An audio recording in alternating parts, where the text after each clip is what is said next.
untuk merubah tantangan menjadi peluang baru. Pelindo, mata rantai logistik Indonesia untuk dunia.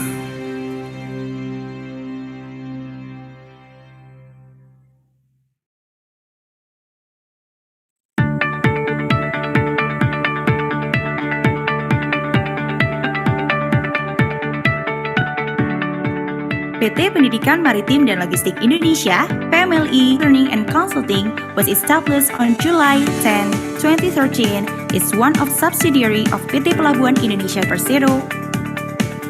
The establishment Learning and Consulting is inseparable from the transformations into a world-class maritime ecosystem. To meet the needs of the international standard human capital, is committed to establishing itself as a leading competency development center that gives birth to the professional employees and the cadres of leaders in the fields of port, maritime, logistics, management and business, leadership, and culture. It has a vision and mission in realizing the company's objectives. Vision: to be a center of excellence and strategic partner in developing port, maritime, and logistic business in Indonesia and Asia Pacific. Mission: being the top choice and pride of customers, employees, and the stakeholders in providing excellent people and organizations capacity building for port, maritime, and logistics development in Indonesia and Asia Pacific. With the company's values named Akhlak, A for amanah or trust is upholding the trust given. K for competent is continue to learn and develop capabilities. H for harmonious or harmonious is mutual care and respect for differences.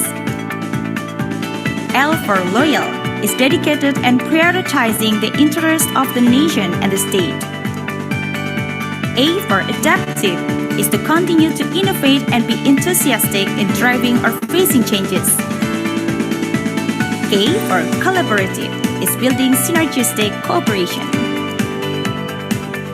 Learning and Consulting equipped with the most complete facilities by carrying the concept of world-class learning experiences. With a land area of approximately 5 hectares, ready to provide the best service in improving superior and competitive human capital for the advancement of Indonesia. Learning and Consulting, energizing people, energizing Indonesia.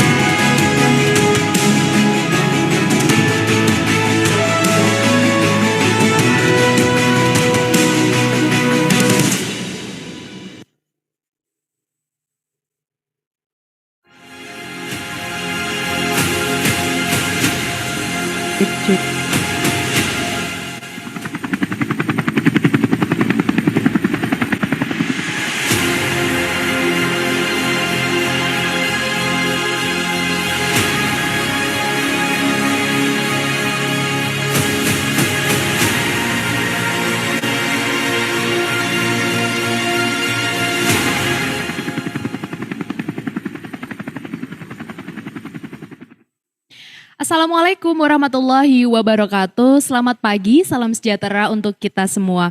Bagaimana kabarnya hari ini Bapak Ibu sekalian? Semoga dalam keadaan yang baik dan sehat selalu.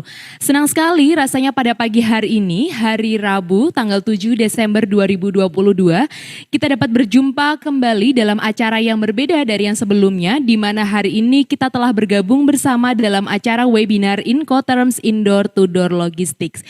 Bersama saya Fafa yang akan memandu acara ini selama 3 jam ke depan sampai dengan pukul 12 waktu Indonesia bagian Barat. Kepada Bapak Ibu peserta webinar Zoom pada pagi hari ini, mohon untuk dapat mengaktifkan kamera Zoom-nya, menggunakan background Zoom yang telah kami sediakan dan juga mematikan mikrofonnya sampai dengan sesi tanya jawab.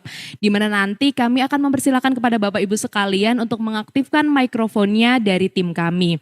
Serta saya ingin menginformasikan juga kepada Bapak Ibu peserta webinar Zoom meeting pada pagi hari ini, mohon untuk dapat mengisi link presensi. Sekali lagi saya informasikan, mohon dapat untuk mengisi link presensi yang ada di kolom chat Zoom Bapak Ibu sekalian. karena nantinya data dari link presensi tersebut yang akan kami hitung sebagai daftar hadir peserta webinar pada pagi hari ini. Baik, sekaligus saya juga ingin menginformasikan kepada Bapak Ibu bahwa dalam webinar ini juga nanti akan ada banyak hadiah seperti webinar-webinar sebelumnya. Untuk itu saya ingin menginformasikan bahwa Bapak Ibu yang sudah bergabung dalam Zoom meeting ini mohon untuk dapat memanfaatkan kesempatan tersebut dengan sebaik-baiknya. Sembari kita menimba ilmu, ada juga hadiah yang bisa Bapak Ibu bawa pulang. Baik, sudah hadir di tengah-tengah kita pada pagi hari ini. Yang pertama ada Direktur Utama PT Pendidikan Maritim dan Logistik Indonesia, Pak Civi Adi Kusmargono. Selamat pagi Pak Civi. Baik, selanjutnya kita akan menyapa narasumber kita yang mana hari ini beliau hadir langsung di studio kita sehingga nanti pada sesi pemaparan materi dan juga sesi tanya jawab bisa disampaikan secara langsung kepada narasumber kita. Kita panggilkan, ini dia narasumber kita yang luar biasa. Selamat pagi Pak Ataturk Ali, silahkan. Iya, selamat pagi. Bagaimana kabarnya hari ini Pak? Alhamdulillah baik, oke. Dan tentu saja saya ingin menyapa Bapak Ibu peserta webinar yang sudah bergabung dalam Zoom meeting ini. Selamat pagi dan selamat datang kepada Bapak Ibu peserta dimanapun Bapak Ibu berada. Baik, kita akan memulai serangkaian acara webinar pada pagi hari ini dengan menyanyikan lagu Kebangsaan Indonesia Raya. Hadirin dimohon untuk dapat memposisikan diri dengan sikap sempurna.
Selesai. Baik, terima kasih Bapak Ibu sekalian. Selanjutnya yaitu sambutan Direktur Utama PT Pendidikan Maritim dan Logistik Indonesia. Kepada yang terhormat Bapak Civi Adi Kusmargono, kami persilakan. Oke, bismillahirrahmanirrahim. Selamat pagi, salam sejahtera. Assalamualaikum warahmatullahi wabarakatuh. Om Swastiastu. Ya. Om Swastiastu, Namo Buddhaya, salam kebajikan bagi kita semuanya. Terima kasih Mbak Papa yang telah berkenan menjadi master seremoni pada acara yang sangat valuable pada pagi hari ini. Dan juga yang kami muliakan dan kami hormati, ya salah satu change agent sekaligus role model Pak Ataturk Ali yang telah berkenan memberikan sharing session ya yang merupakan strengths masing-masing ya strengthsnya Mas Ali untuk berbagi kepada semuanya untuk diimplementasikan pasca merger ini. Dan yang terakhir kepada teman-teman semuanya para peserta webinar Incoterms Logistic Door to Door Services ya dari Sabang sampai Merauke, dari Prote sampai Miangas, baik yang praktisi kemudian pembelajar ya maupun juga akademisi yang bergabung di sini semuanya. Teman-teman semuanya, rasa-rasanya tidak ada kata yang lebih indah yang bisa terucap dari mulut saya pada pagi hari ini kecuali rasa syukur kehadirat Tuhan Yang Maha Esa yang telah dengan karunia-Nya, limpahannya kita bisa hadir di sini bersama-sama untuk saling belajar, sharing session, terus kemudian mengasah kepedulian kita untuk menutupin kekurangan kita dan meningkatkan strengthness kapabilitas kita semuanya. Apresiasi yang kedua saya sampaikan kepada Mas Atatuk Ali. Jadi saya sangat bangga sekali akhir-akhir ini talent-talent ya yang memiliki strengthness, expertise masing-masing ya berani speak louder. Karena dengan jalan inilah ya kita mampu bisa mandiri. Selama ini budaya kita masih pasif. Orang memiliki strengthness tidak mau speak louder. Gitu ya, tetapi sekarang zamannya karena kita membutuhkan talent-talent yang harus muncul di permukaan, ya bukan hanya di tingkat praktek operasional tetapi di dalam pengajaran semuanya. Karena ini merupakan fondasi yang kuat, sebuah pembelajaran dan konsultansi itu backbone-nya adalah subject matter expert. Ya salah satunya adalah Pak Ali ini, kemarin Pak Safwan, kemarin juga Pak Safwan itu mengisi. Nah kami ingin teman-teman semuanya apapun expertise-nya itu bisa menghubungi PMLI, tinggal menyampaikan saja materi yang paling dikuasai berdasarkan pengetahuan dan pengalamannya, nanti akan kami up player-nya ya berdasarkan ketersediaan waktu yang ada. Inilah teman-teman cikal bakal kita, karena kita dituntut oleh dua pihak yang pasca merger ini. Pihak yang pertama sudah barang tentu adalah shareholder pemegang saham kita. Pemegang saham kita, apapun yang kita lakukan pasca merger ini, ya terserah kita semua. Tetapi ujung-ujungnya adalah bagaimana kinerja operasional dan kinerja keuangan naik. Di saat yang sama, kemudian di saat yang sama, di tempat yang sama, itu pihak stakeholders kita, khususnya customer kita, itu juga menunggu apakah pasca merger ini benar-benar standar operasionalnya itu memang meningkat, sehingga membantu di dalam aktivitas mereka sebagai customer dan bisa mengurangi biaya logistiknya. Selama kurang lebih 3 jam nanti, Mas Ali akan mengenalkan terkait dengan praktek-praktek di dalam dunia logistik, door-to-door services, gitu ya. Istilah-istilah apa, praktek-praktek apa yang lazim digunakan. Misalkan EXW, kemudian XWork, kemudian FCA, Pre-Career, kemudian CPT, Carriage P2, terus kemudian GIF, kemudian FOB, kemudian DAP, kemudian DDP, Deliver Duty Paid, terus kemudian juga FAST, Free Alongside Ship, dan lain sebagainya. Tentunya ini merupakan satu pengetahuan yang luar biasa karena bagaimanapun logistik door-to-door ini adalah hulunya. Ya, yang bisa mendirijen gubernurnya rantai pasok makanan, ya, rantai pasok barang gitu ya, baru diturunkan ke pelabuhan, baru diturunkan ke warehouse, baru diturunkan ke pelayanan kapal. Jadi ini sangat penting sekali apa yang disampaikan Mas Ali nanti. Demikian mungkin yang dapat sampaikan. Terima kasih Pak Ali yang telah berkenan. Nanti kita tunggu kiprah-kiprah berikutnya, batch-batch berikutnya atau dengan judul-judul yang lainnya, dan kami tunggu teman-teman semua ini kurang lebih 426 yang bergabung. Ya silahkan feel free ya, tinggal menyampaikan materi yang dibawakan dan kapan, insya Allah akan kita kemas ya. Semua teman-teman harus speak louder, jangan merasa bahwa ketika kita tampil ini ada personal interest atau cari muka dan lain sebagainya, itu dihilangkan budaya itu. Bagaimana sekarang kita harus mendevelop budaya pasif menjadi budaya proaktif, memberikan manfaat sebesar-besarnya bagi semuanya melalui sharing session ini. Ya kata Pak Ustadz Ali ya, mengatakan sampaikan walaupun kita memiliki satu ayat, ya sampaikan. Ya, saya belajar dari Pak Ali ketika saya bertanding di lapangan bulu tangkis sama Pak Ali.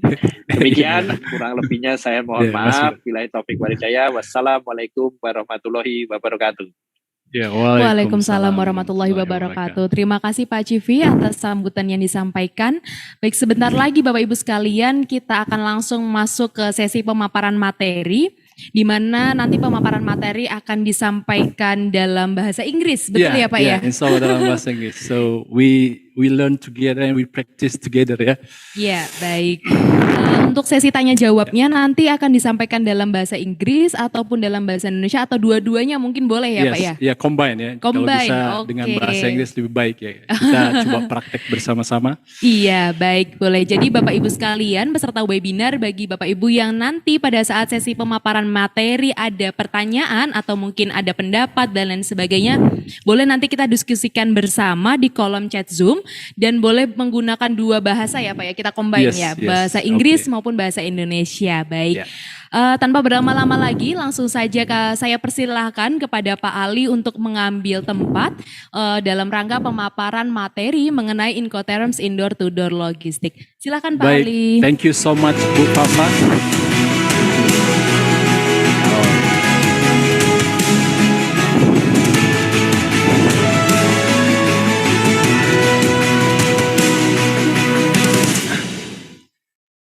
Okay, Assalamualaikum warahmatullahi wabarakatuh.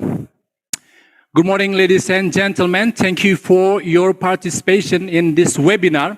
I'm so pleased to meet and greet you all here. Today, we're going to discuss about logistics. Logistic in the short definitions, is the activity to move the goods or the cargo from one place to the other place, to carry the cargo or the goods from one area to the other area. Taking the example what we are doing in the container terminal. So once the vessel arrives and berth at the container terminal, there will be ship operations. The containers will be then unloaded from the vessel to be brought to the quayside. After that, the containers will be transferred to the container yard.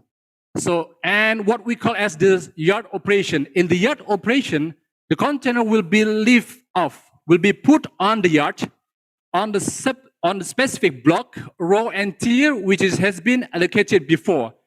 After that, the container will be then delivered to the customer.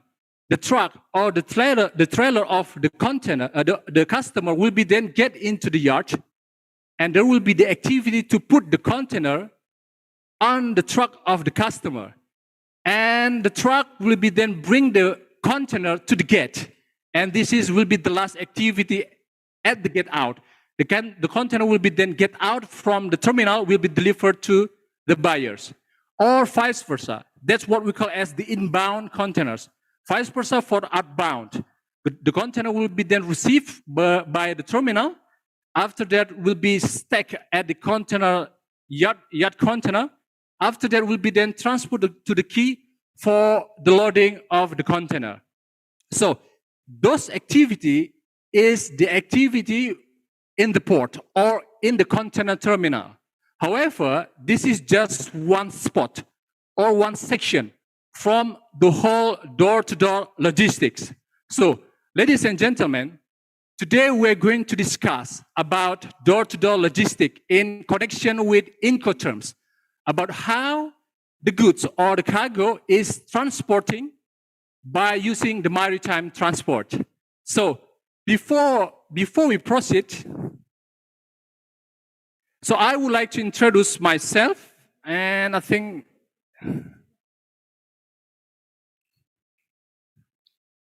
okay, I would like to introduce myself, a brief information about myself. My name is Ataturk Ali, and you can call me Ali, because if you call me Ataturk, I think it is a little bit difficult for you.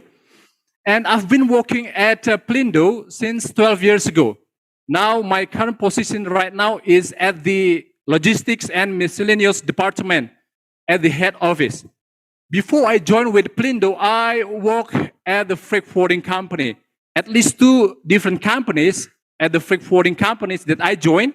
The first one is Santos Logistics, and the second one is Hetrod, this company that provide the logistics services. I have also experience as a trainer at the BNI 46 to deliver the topic related to logistics, shipping, and also maritime related topics. I'm also part of the subject matter expert and also community of practice in logistics. As you can see on the screen, this is a brief biography about myself and to get to know each other. Okay, next, today we will cover at least 5 different agenda. The first one, we will talk about seller and the buyer as the main actor in the Incoterms. And number 2, we have discussed already about the activity, about the logistic activity in the port. But now we will discuss further about door-to-door logistic between the movement of the cargo from the seller side up to the buyer side. And now, then we move to the main agenda, which is what we call as the Incoterms. What is actually the Incoterms and how many rules in Incoterms? After that, we will focus only 5 rules, the 5 rules in Incoterms, which is commonly used in maritime transport. And the last one, to confirm our understanding about Incoterms, there will be an exercise. There will be several questions given by the trainer, and I hope you as the participant can join and answer the questions. And the good news is, from one of the 3 questions, I will give a prize from myself directly. There will be a voucher for the participant who could answer correctly. One of the questions will be given later. Okay, so everybody, please stay tuned until we finish our webinar in the end of the session. Okay, next, we move to the first one, the seller and the buyer. So, the seller is the one or the company who provide the good, who sell the good, who produce the good at his factory. It has premises. Or in the other terms, the seller, it is also called as the exporter. The one or the company who export, who send the cargo from his country to the other country. Or in maritime, it is called as well as shipper. Shipper is particularly is the same meaning of the seller and the exporter. And the opposite way, we have a buyer. The one or the company who has the intention to buy the goods, the product from the seller.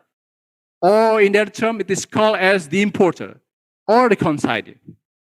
So once the seller and the buyer come into negotiation in buying and selling things, they have also to consider one thing. Who is going to transport the good from the seller side to the buyer side?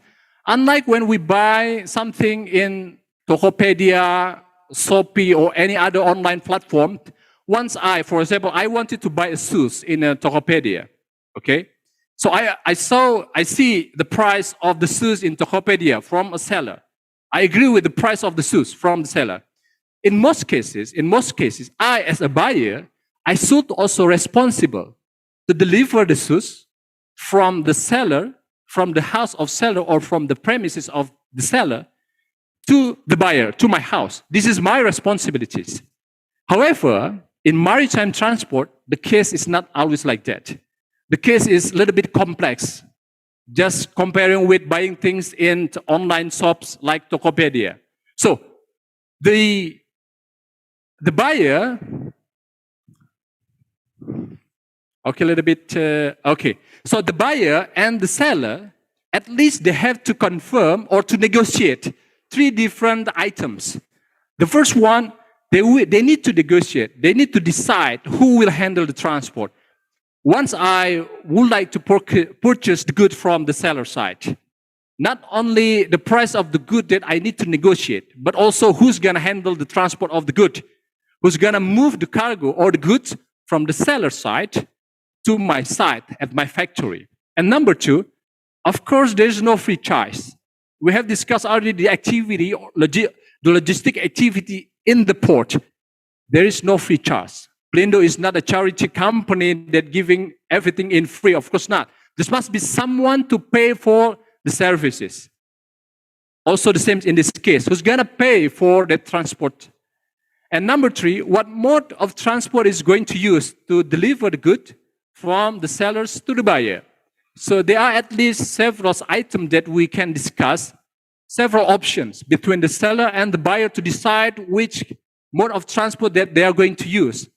The first one, it could be by road. You know, road, for example, the common one is truck or trailer, or by rail, by train. the train, could carry a lot of cargo, could carry containers from port station or from the train station, go to the port, for example, or by aircraft. By aircraft, although the aircraft could carry cargo, but it has limited space. It couldn't carry a lot of cargo. So that's why most of the cargo which is carried by the aircraft is valuable cargo. The size is small, but the price of the freight is a little bit higher compared to the others. Or by maritime, and this is our area. This is the area of our expertise as the port expert: maritime, vessel, barge, ferry, ro-ro, or any other type of fleet. Or the last one, the combinations, what we call as the multimodal. The combination between one mode of transport combined with more than one or even two or even three combinations of mode of transport. So we will focus on the maritime, or what we call as the multimodal. So the first one, this is just the example of the combinations between the road transport, or what we call as, giving the example is the truck or the trailer. The truck combined with the maritime. So once the cargo is picked up by the truck from the seller's side, from the seller premises, the truck will then go to the port, which is there will be, of course, taking area or storage the cargo first. After that will be transport to the maritime, which is vessel. Vessel then will go to the destination. I think this one is the most common combination, the most common multimodal that we find in many ports in Indonesia, particularly the port that Pelindo handles. And also, I think many countries around the world, we find these kind of combinations. And number two, the combination between the truck and the train. So between the maritime, there is the train and also the truck. So the truck will pick up the cargo from the sellers. After that, we'll go to the train station. There will be loading and unloading activities to the train. And the train will then go to the destination, to the train station where the train will go to. And after that, the train will be then connected again by the truck. The cargo will be then transferred from the train to the truck again, the second truck. After that, the truck will go to the port and connected to, the cargo will be then loaded onto the maritime or the vessels. So very interesting. So my question to the participant, can we find this kind of combination in Indonesia? Anyone can guess? Anybody from the participant? Can we find, or can you guess where we can find these combinations, mode of transportation that in Indonesia? Anyone can guess? Yes, I saw there is someone raise hand. Pak Sahril? Yeah, Pak Sahril Ramadan. Yes, please, can you please unmute? Can you, please guess, please share where we can find this kind of combination in Indonesia? Pak Sahril?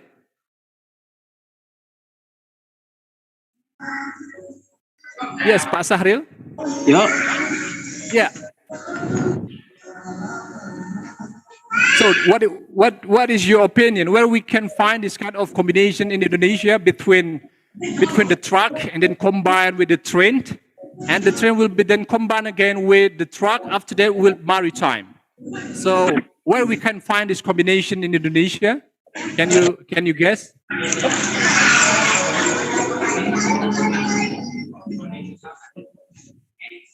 Hello? Yes, hello, Pak. Yeah. Yes, I can hear your voice. Do you have any idea, Pak?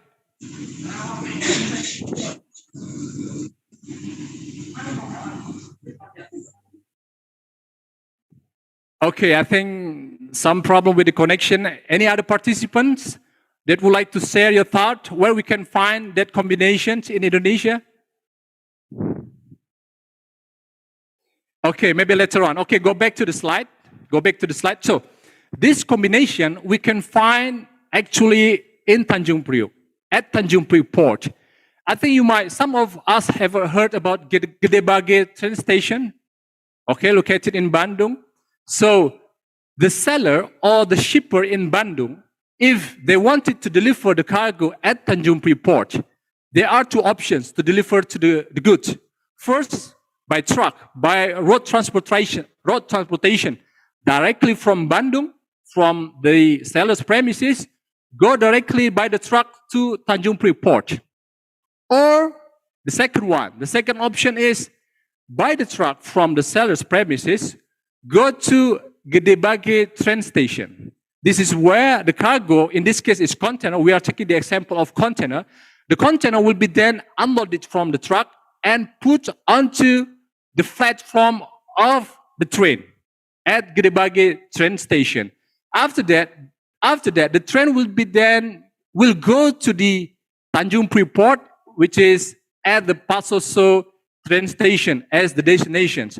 Once arrived at the Pasoso train station, the train will be then proceed for the loading and unloading of the containers. The container will be unloaded from the train to be put on the truck, or sometimes will be stacked first at the yard and then continue to be lifted on by the truck, and the truck will go to Tanjung Priok port for transferring the container to the maritime. So that exists as well. This second combinations in Indonesia. One of the example is at Tanjung Priok port, which is combined by the train at the Pasoso train station and also Gedebage train stations. Okay, next, number 3. Okay, so we have also the example number 3, the combination between the truck and by the train and from the train. Okay, I think a little bit slow for the slideshow. Okay, this one, number 3. So from the truck will be then connected by the train, but from the train it's not connected to the truck, but directly into vessel. But from vessel, it will be then connected to the train. So again, my question is there any operations that we can find in Indonesia we can see these kind of combinations? Anyone can guess? Participants? Okay, I think we cannot find this kind of combinations. I give you a video, a sample of video. This combinations is happening at the Trelleborg port. Trelleborg port located in Sweden, in the ferry terminal, Trelleborg port. This is where we can find the combination number 3, the truck combined with the train with maritime, and will be then connected again with the train. Please have a look at the video. After that, we will have a discussion about the video. Yes, please.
Okay, so everyone, what we have just seen is the activity of the Roro vessels. The Roro vessels is being loaded by the train.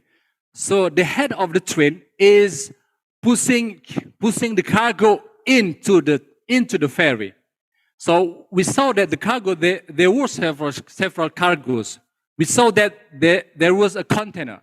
The container is being carried by the train and also the truck, but not the whole truck, only the body of the truck. Inside of the body of the truck is the cargo or the goods.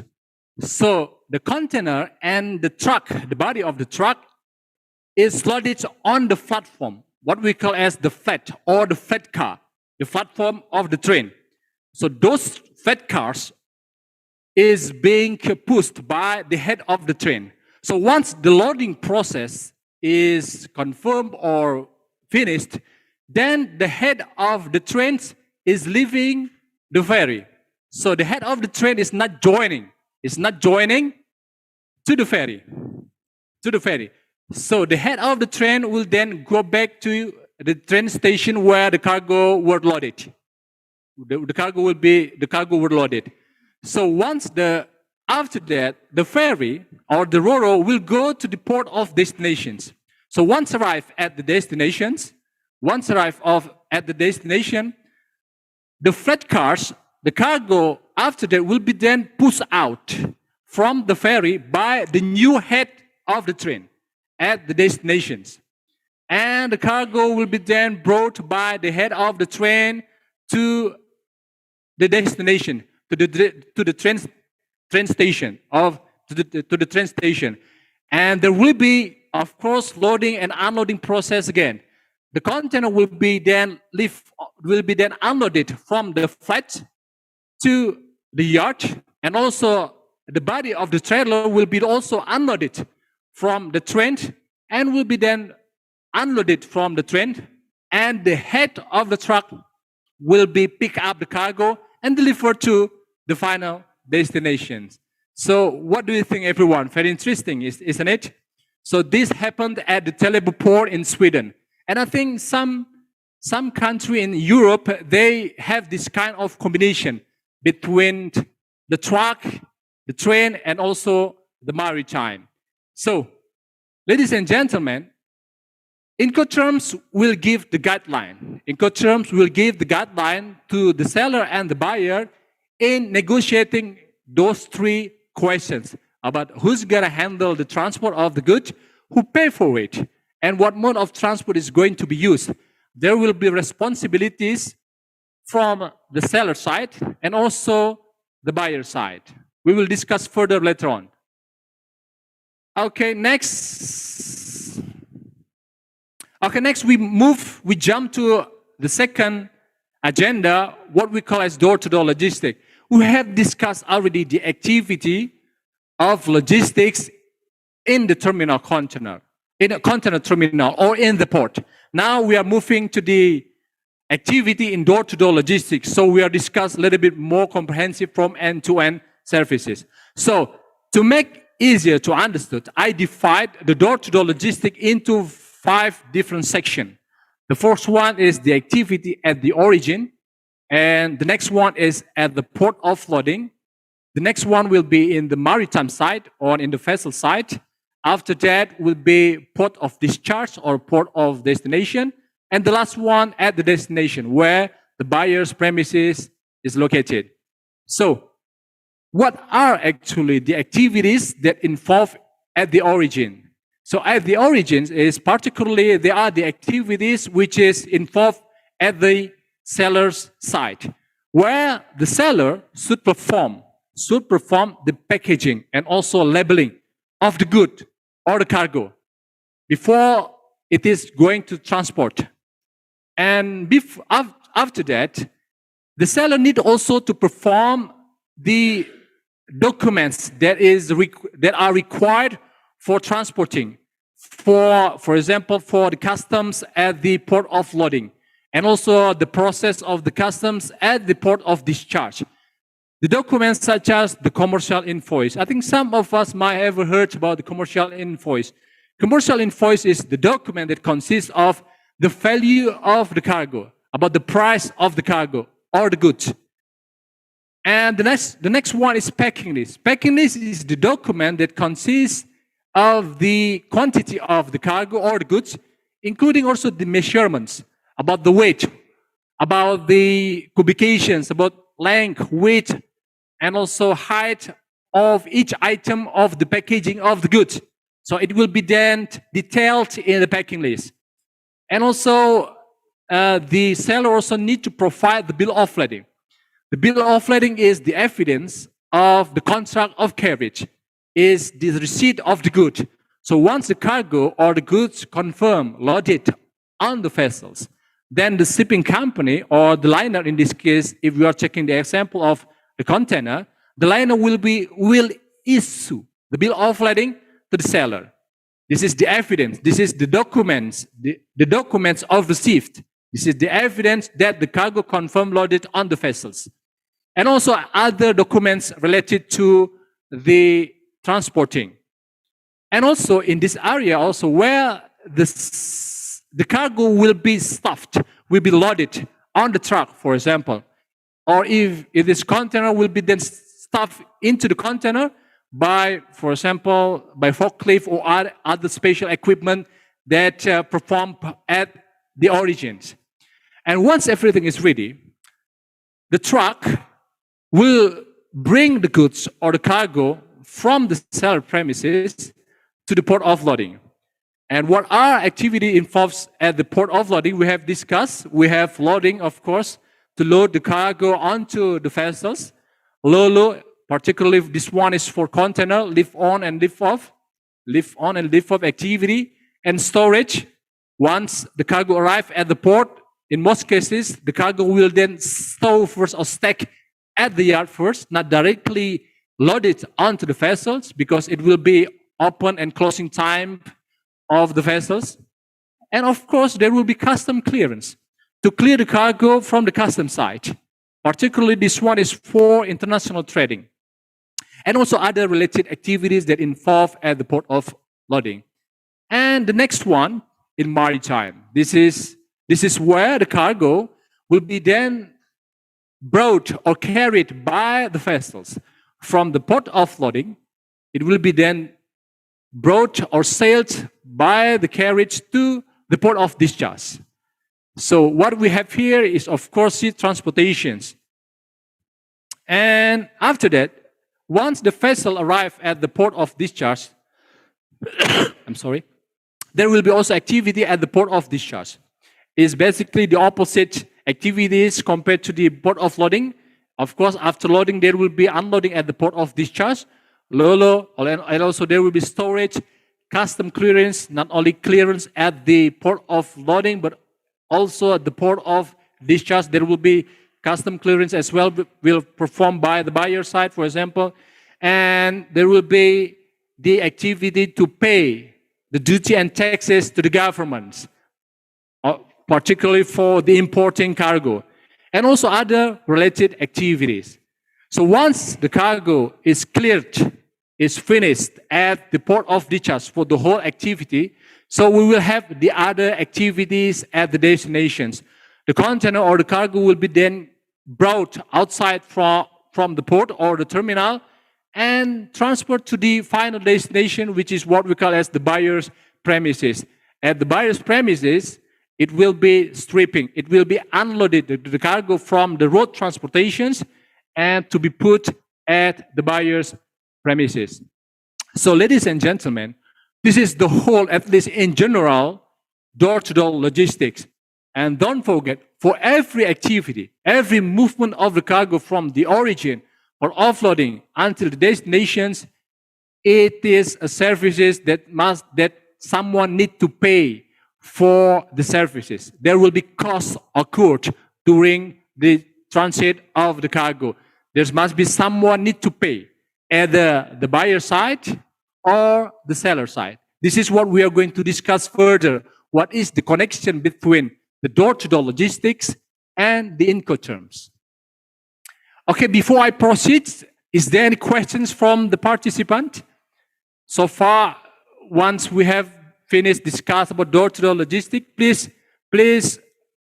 raise your hand if you have any questions, and or you might chat into the chat box in the Zoom, so we then have conversations in terms of the questions or any concern or thought that you would like to share to us about the Incoterms and also door-to-door logistics. Okay, next, now we move to the main agenda. The Incoterms. What is actually the Incoterms? And what are the rules? What are rules in Incoterms?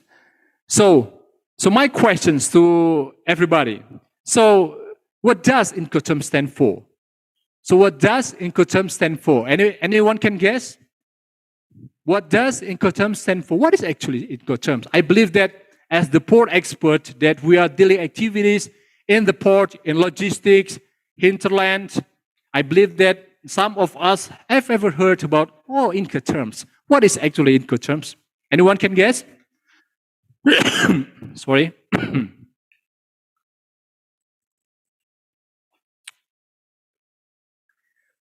Okay, no questions. Yeah, no answer, sorry. No answer, okay, no problem. So the Incoterms stand for International Commercial Terms. It is actually a trademark from ICC. So ICC is International Chamber of Commerce, the headquarters located in Paris. So the ICC has published the Incoterms since 1923. And it has been amendment. It has been revisions from the ICC until they published the update one, which is what we call as the Incoterms 2020, which is come into effective since the 1st of January in 2020. And the Incoterms defines which the obligations or responsibilities and also the costs that occurs during the transport of the goods and also the risk are associated with the seller and which actually are associated with the buyer from those three items. So there will be definitions, there will be obligations, not only focused to the buyer.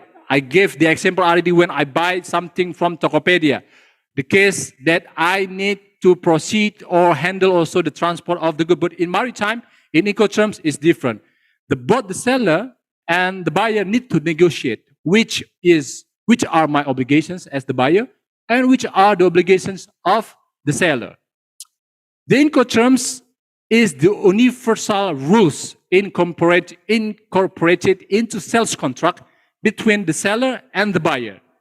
So the buyer and the seller will then put the confirmations of the Incoterms into the sales contract. Sales contract is just like a contract between you as the seller and the buyer, and they will put the rules of Incoterms into the sales contract.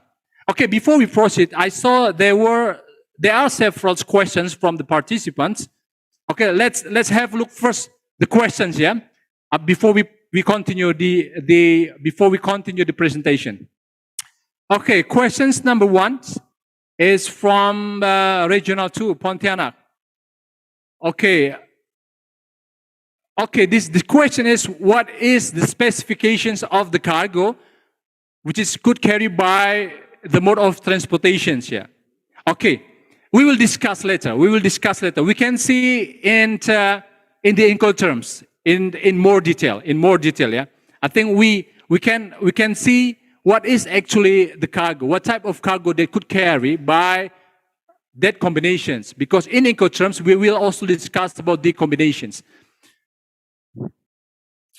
Okay, next we go to the next slide. I'll come back again to the questions. Yeah, I'll come back again to the questions because the question is related to the next slide. The question related to the next slide. Okay, this is the history of the Incoterms. So as I already mentioned, that the ICC published the Incoterms since 1923, and it has been several revision and amendment until they revised the latest one in 2019, but come into force in 2020. This is the history, as you can see on the screen, about the Incoterms. And now we move to the rules in Incoterms. Okay, the slideshow. Next, okay, this one. So, ladies and gentlemen, there are 11 different rules in Incoterms.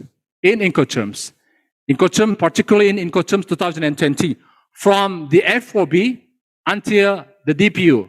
Pak Chifi, the managing director of PMLI, has already mentioned about those 11 rules, which is the rules are applicable for all of the transport between the road, train, aircraft, and also maritime. But not all of the rules are applicable for the rest of the mode of transport, except maritime. In maritime, the rules are okay to be used between the seller and the buyer, from the fee on board until the DPU. But, however, since we have a limited time, because we have only 2 or 3 hours to discuss about Incoterms, we will focus only 5 rules. These 5 rules are common rules that used in maritime transport, particularly in Indonesia, in dealing with international trading. So we will focus only 5 rules. Once we understand about that 5 rules, it will be easier for us to see, to understand the rest of the rules. Or probably if we have any other opportunity in the next time, we can also discuss the rest of the rules of Incoterms.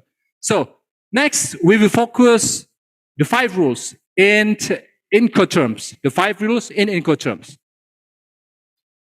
I saw several questions which is related to this slide of Incoterms. I think we will then raise the questions after we finish, until we finish the whole presentation. Is it okay, everybody? Okay, no problem, yeah? So we will get back to the questions when we finish the presentation. So because the answer will be in the Incoterms, some of the questions that I read already. So the first one is FOB. FOB. FOB is a sort of free on board. Free on board. As you can see on the screen, the green color indicates the responsibilities at the seller side, or at the shipper side. The blue color, as you can see, the whole blue color until we can see there's a factory, the figure of the factories in the blue, it represents the responsibility of the buyer. So we see there is actually the combination between the road transportations and also the maritime. We use this combination because this combination is the common combination that we found particularly in Indonesia and also many other countries around the world. So in FOB, the responsibility of the seller is from the seller's premises, up to the port of loading, until the cargo is loaded on the vessels. So the seller need to transfer, need to bring the goods from his premises to the port until the cargo is loaded on the vessels. Every cost that occur during the transporting, it will be then borne at the seller side. And also the risk. What is actually the risk? The risk is connected with the loss of the good or the damage of the good. If in case the cargo is damaged during the transferring from the seller's premises up to the port of loading, it will be then the liability of the seller. So the seller should be responsible for such occasions. So from the moment cargo confirmed loaded on the vessels, onwards onwards until the cargo delivered to the final destinations and until the cargo delivered to the buyer's site, it will be then the responsibilities of the buyers. Responsibilities of the buyers. So the buyers need to book the space on the vessel, need to make a contract of carriage to carry the goods from the port of loading to the port of destination. Not finished until that, the buyer need also to perform the custom clearance in case if the cargo is international, is import cargo. After the cargo cleared at the port of discharge, the delivery of the goods from the port of discharge until the buyer's premises, it is still the responsibilities of the buyer, including also the risk. At the moment the cargo loaded on the vessels, we can see the cargo is indicated with the red color. That's the cargo we saw. We are seeing right now. The cargo is already on board the vessels. So from that moment until the cargo delivered to the destination, there will be the responsibilities of the buyer. So the buyer responsible all of the cost from the port of loading until the final destination, including also the risk. So the risk is transferred from the seller side at the moment the cargo loaded until the cargo delivered to the final destination. So that's FOB. And don't forget, we have to mention specifically FOB what? We have to mention the name of port of loading. Port of loading. For example, if the port of loading, if I as the seller and the port of loading is Makassar port, okay? Makassar port as the port of loading. So my obligation is to bring the cargo from my house, from my factory, from my premises to the port of Makassar until confirmed the cargo loaded on the vessels. And this is my responsibilities. This is my responsibilities. That's what we call as the FOB. So, any questions, everyone, from the definitions of the FOB? I believe many of us have ever heard about FOB, but don't know exactly how actually this FOB works in international trading. And this is the definitions about the FOB. Okay, so we're back again to the question. I need the question which is related to the topic here. So the question is from Nur Fitri Fontianak here.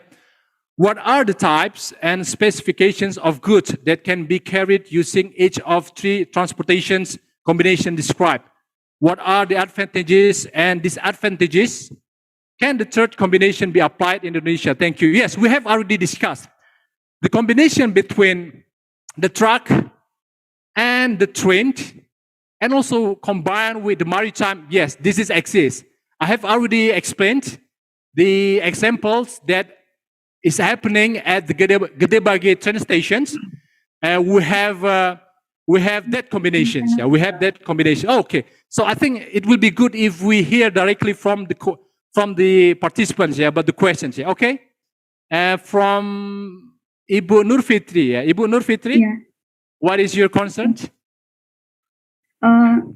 Finance. Yes, please. I can hear you. Okay. The question that have you answered on the slide when you describing the slide, and I hear you.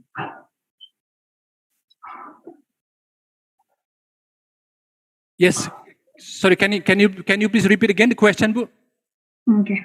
What are the types and specifications of goods that can be carried using each of three transportation combination? Yeah. And Okay. and the second is what are the advantage and disadvantage? And the third is can we apply the third combination in Indonesia, and with what province that can be applied this? Okay, thank you, Bunur, for the question. So yes, so the types are or the specification of the goods. Those three combinations, if you are asking about the combination between the truck, among the truck, the train, and the maritime, correct, yeah? These three combinations are applicable for the goods particularly for the break bulk and the containers. As we can see from the video, that combinations carry the goods, which is the tank container, which is the container, and also the break bulk. The break bulk means the cargo is in the break by bags, by drums, or any other type of packaging. I have already explained the example that where we can find these combinations. We can find this in Indonesia, particularly at Gedebage train stations. Is the combination if the seller wanted to deliver the good from Bandung to Tanjung Priok, okay? So the option could be by the truck from the seller's premises to be then transferred to the Gedebage train station in Bandung. There will be the activity to load the cargo to the train, and the train will then go to the Pasoso train station, and after that will be then connected again by the truck, and the truck will go to the port, and there will be the connection with the maritime. So the type of the cargo is mostly containers. If we are talking about Gedebage and also Pasoso, but train could also carry break bulk in palletized, in drums or bags. Those types of the cargos. What are the advantage and disadvantage if we use that kind of combinations? If we combine the cargo from the truck with the train, of course the truck has limited capacity. Truck could only carry limited cargo. For example, only 1 or 2 boxes of container, only not more than 2 containers. But once it is combined by the train, you know the train.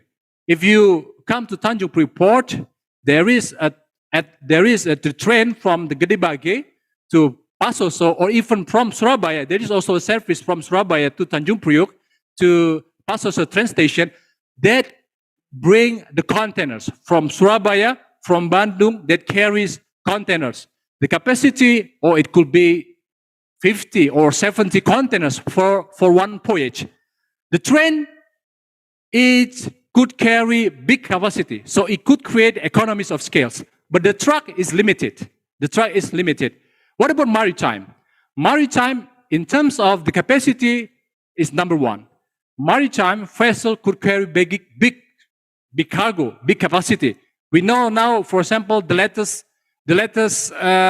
capacity of vessels, container vessel could carry 20,000 until 25,000 containers, which is now exists in the world. That's a vessel. We have already known in terms of the economies of scale, vessel could carry a lot of cargo compared to the train and also the truck. That's hope answer your questions about the disadvantage and advantages in performing the transporting by using the truck and also the train and also the maritime. So what do you think, Bu Nur Fitri? Is that answer your questions?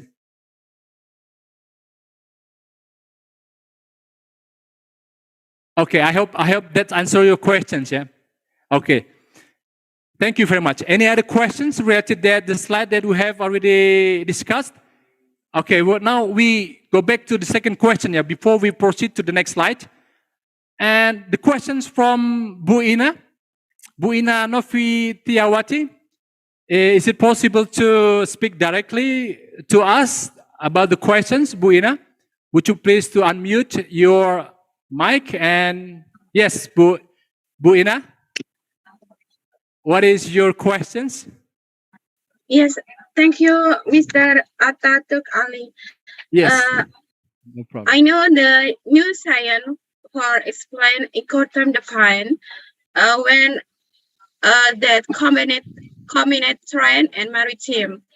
But the Europe is very good operation through train, ship, and train again. And in Java, and good operational like in Surabaya and Jakarta. But combined train example is different and difficult, like a South Sulawesi and Papua, because not have complete. So about in Incoterms international form ACC, how can we can difficult, we have a new solution for this. Thank you, Mr. Ataturk Ali.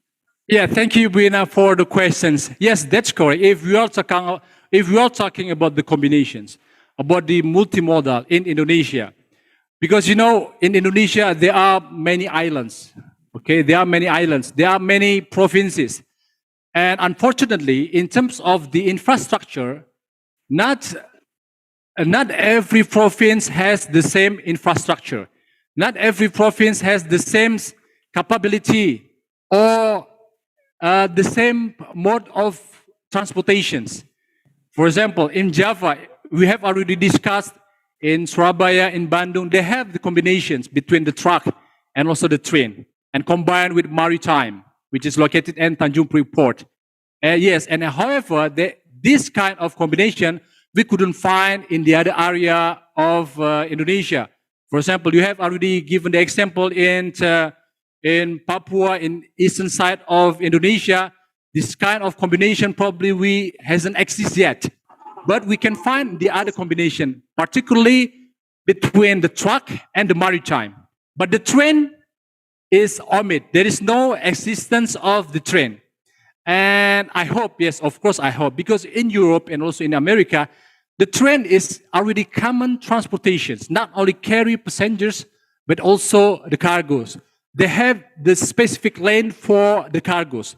But here, even in Jakarta, for example, although the trains could carry the cargo with a lot of cargo of containers from Bandung to Tanjung Priok, but in terms of the schedules, as far as I understand, it's only once a day, not routine 5 or 6 voyages in a day. So it's only once a day. So it is not we cannot find this kind of services more than one.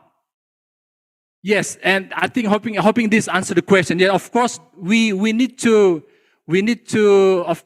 discuss further with the stakeholders involved about how this kind of combination between the road transportation, the train and maritime could be implemented in Indonesia, particularly if the train could get into the maritime directly from the video that we have shown, because we have the combination between the train and the maritime, however, not connected directly.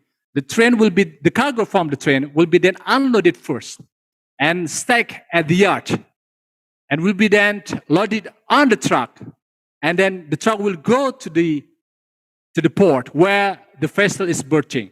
Unlike what we have seen in Sweden, from the train will be connected directly. In terms of the cost, of course, the cost will be saving because there is no activity of the crane to unload and load of the cargo. The train will get into directly to the vessel. Of course, it will be cost effective and also it will be very efficient. I think I hope that answered the questions to Bu Inaya. Okay, thank you. And now we move. Okay, this one is the last questions from this session. After that, we continue with the presentations because we still have several slides need to present. Okay, questions number 4 from Bu Apri. Okay, from Bu Apri, I think this is Mrs. Bu Apri. Please tell what is your concern, what is your questions. Would you please unmute your mic? Oh, I'm sorry, Mr. Apri. Mr. Apri. Mr. Apri from Regional 1, Dumai. Thank you for joining this webinar. Yes, Pak Apri. What is your questions? Hello. Yes, hello, Pak Apri. How are you, Pak Apri? Yeah, what is your questions, Pak Apri?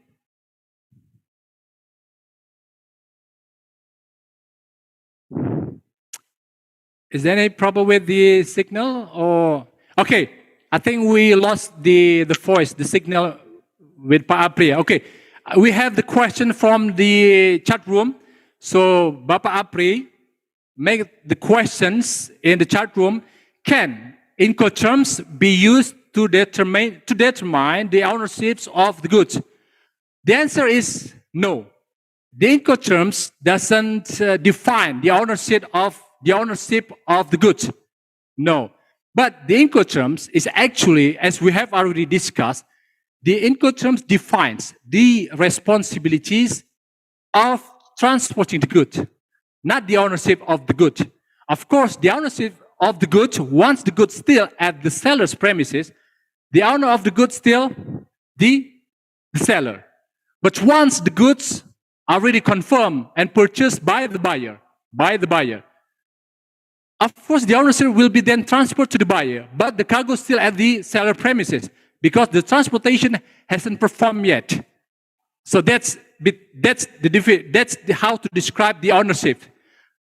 The ownership is not part of the Incoterms. Incoterms just define the responsibilities of the movement, the cargo from one place to the other place.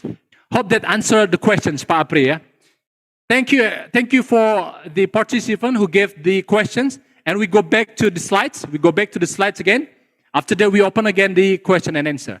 Okay, that's FOB. We have discussed the FOB. Okay, next we move to the next Incoterms. The next Incoterms, what we call as CFR. Okay, CFR. CFR is a sort of cost and freight. Cost and freight. Very simple. Cost, FR is freight.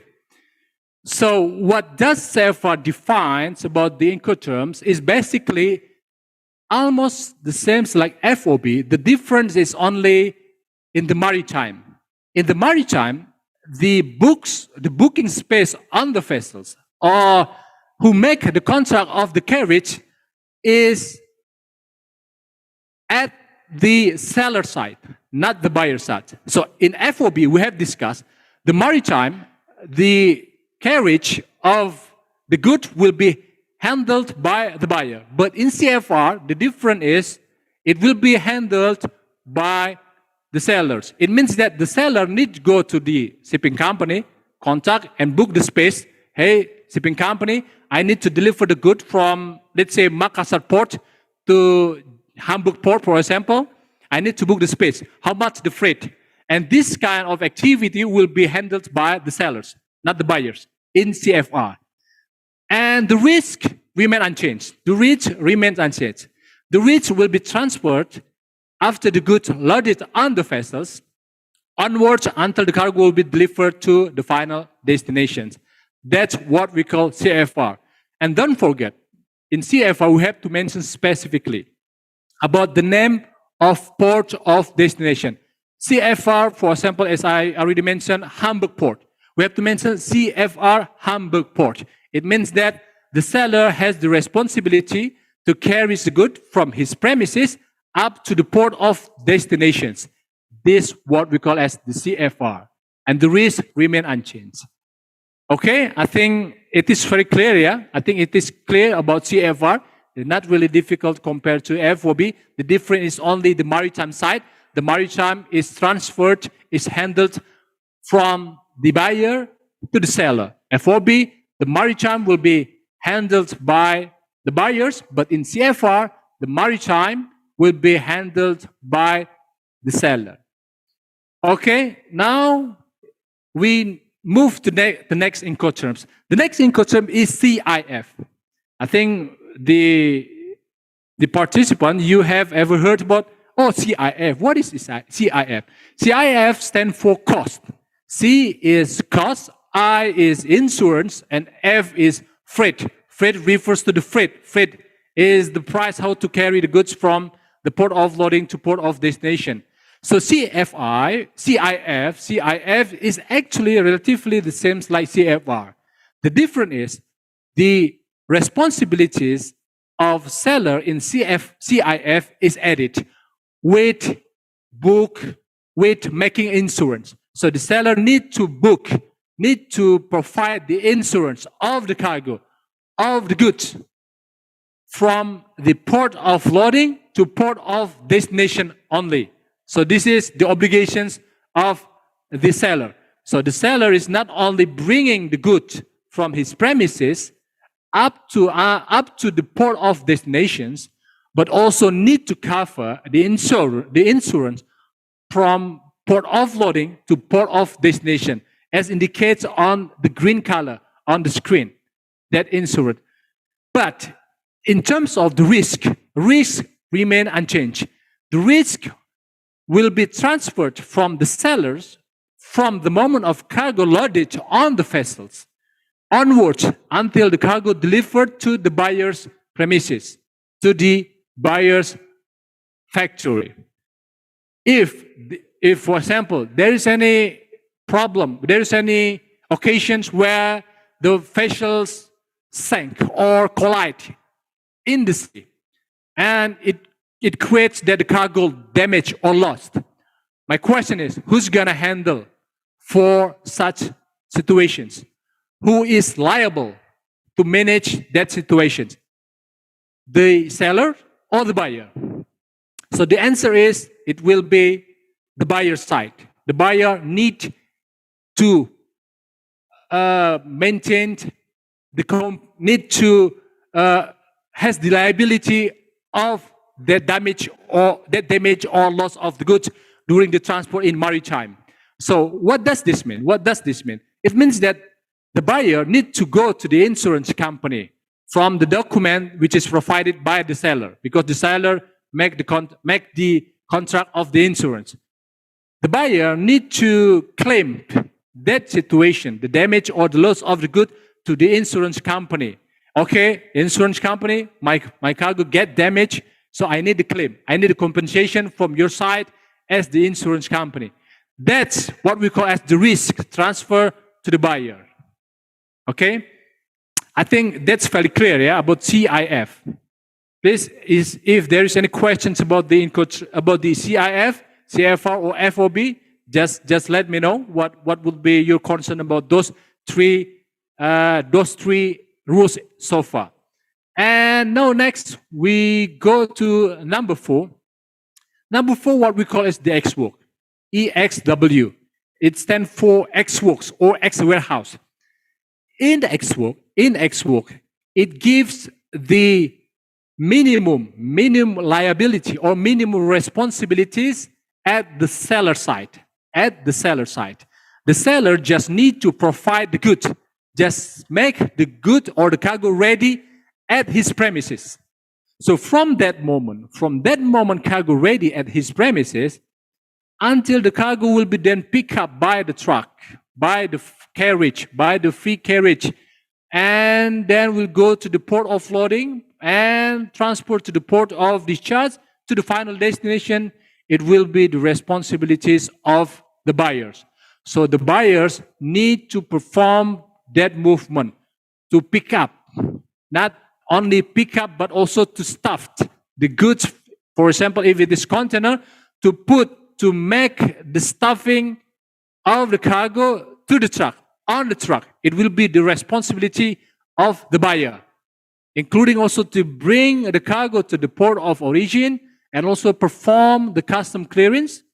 Yes, this is the responsibilities of the buyer, not the seller side. As you can see, the blue color, it creates the greater responsibilities at the buyer side. So that's what we call as the X-works. So buyers need to perform also the custom clearance at the port of loading and also port of destinations. What the seller needs, the seller needs to provide the documents required for those transportations, for those customs, both in loading port and also in discharging port. So it is quite heavy at the buyer side if the buyers and the seller use the X-work. Okay, next. And this one is the last one. The DP. The DP stands for delivery duty paid. So the difference between the X-work is the DP is actually the opposite. The DP is the opposite of the X-work. In DDP, the buyer has lower responsibilities compared to the sellers.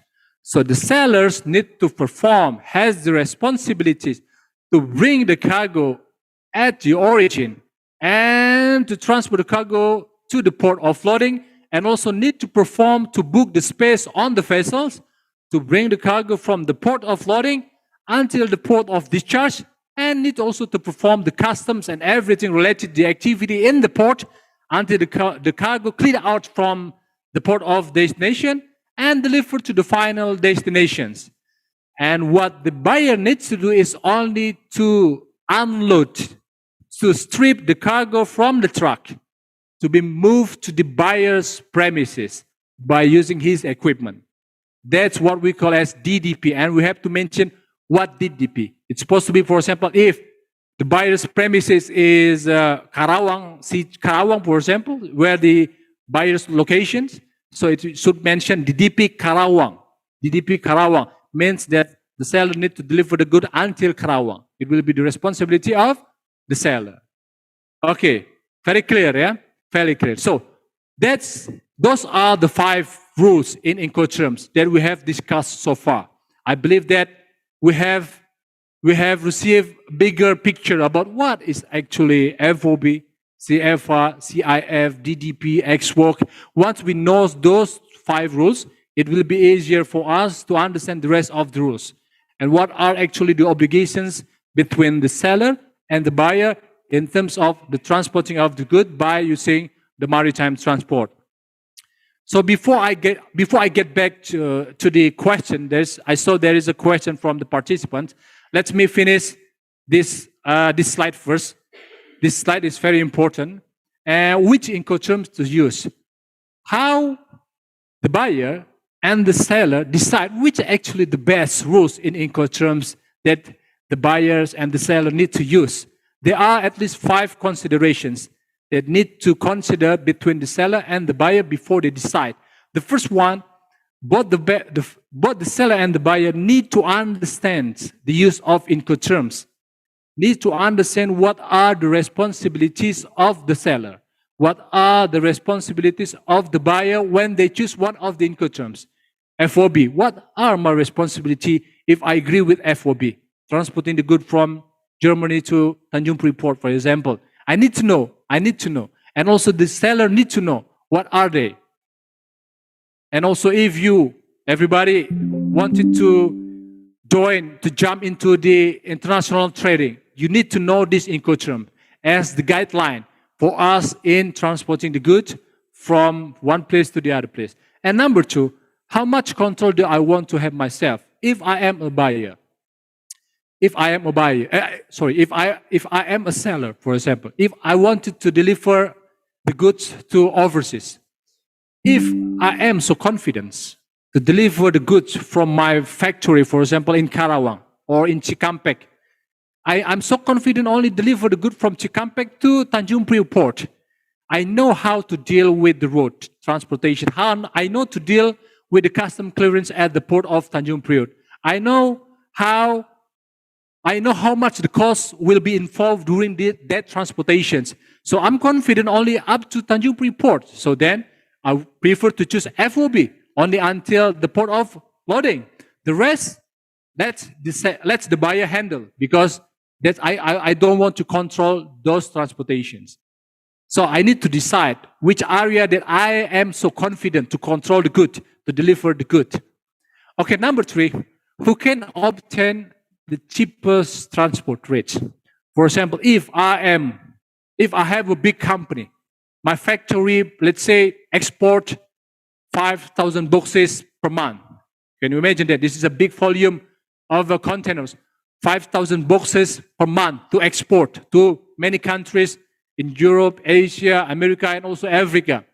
Compared to my buyers, for example, in Germany, my buyers only import, let's say, 50 to 100 boxes per month. If I come to Maersk Line or my buyer comes to Maersk Line, the opportunity, the possibility for me as the buyer to get better freight, better rates from the Maersk Line will be higher compared to my buyer. Because my buyer only 50 to 100 boxes per month. Compared to myself, I ask Maersk Line, hey Maersk Line, I have 5,000 boxes per month to many countries. How much the freight that you would like to offer to me?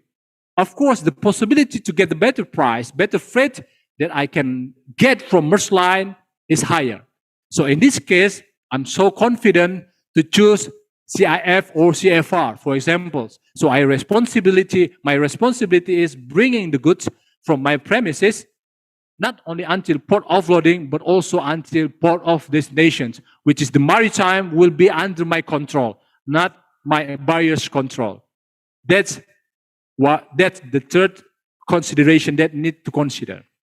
And number 4, assistance from logistics provider. So ladies and gentlemen, in most cases, the buyers and the buyer and seller, they couldn't perform themselves in terms of transporting of the goods.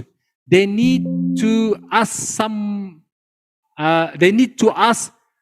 the third party, or what we call as the logistic providers. For example, like for freight forwarding, because the freight forwarding, they know how to deal with logistics. They have a global link.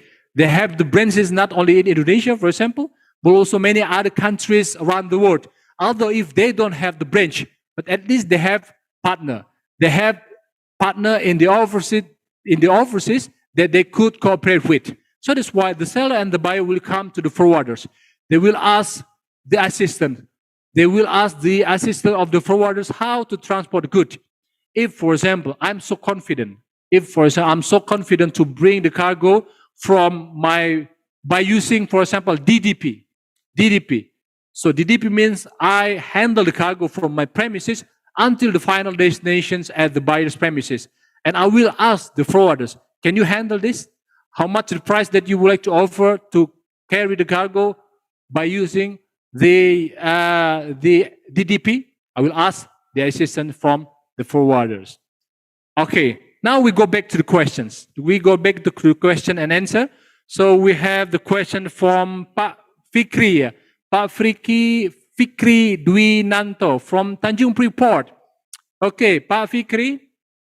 Yes, Pak Fikri. Good morning, Pak Fikri. Can you hear my voice?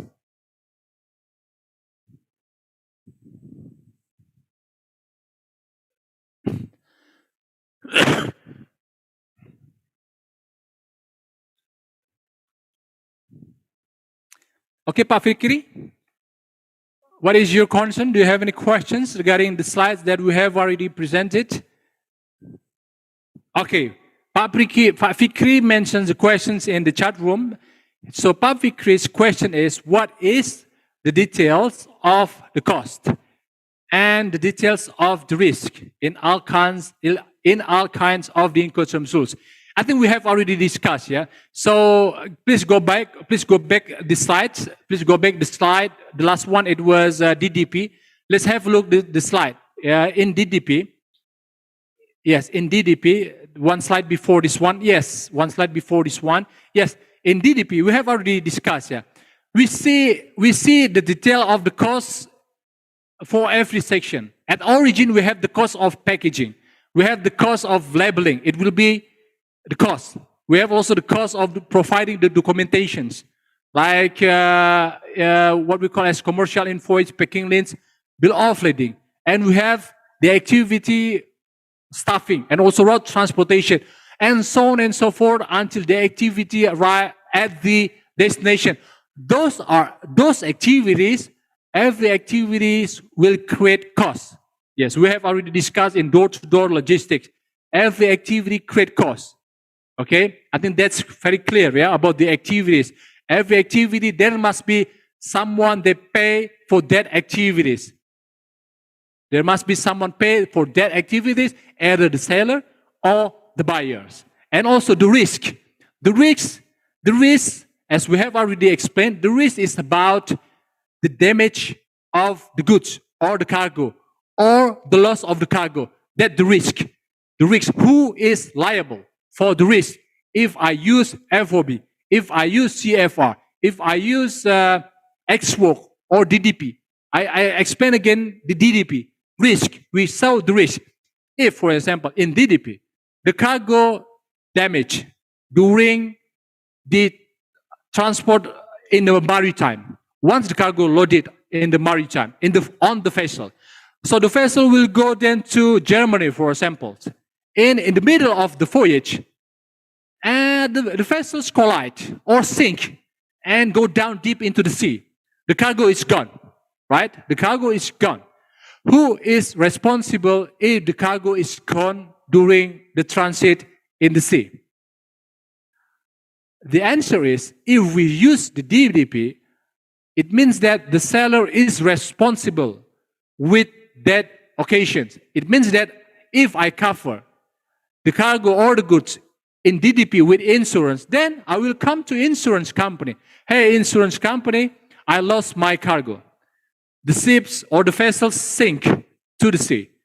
The cargo is gone. So you need to pay the reimbursement or the compensation according to the insurance policy that we have already agreed, the insurance document. So that's how we deal with the insurance. I will come to the insurance company. You have to give the compensation because the cargo is gone.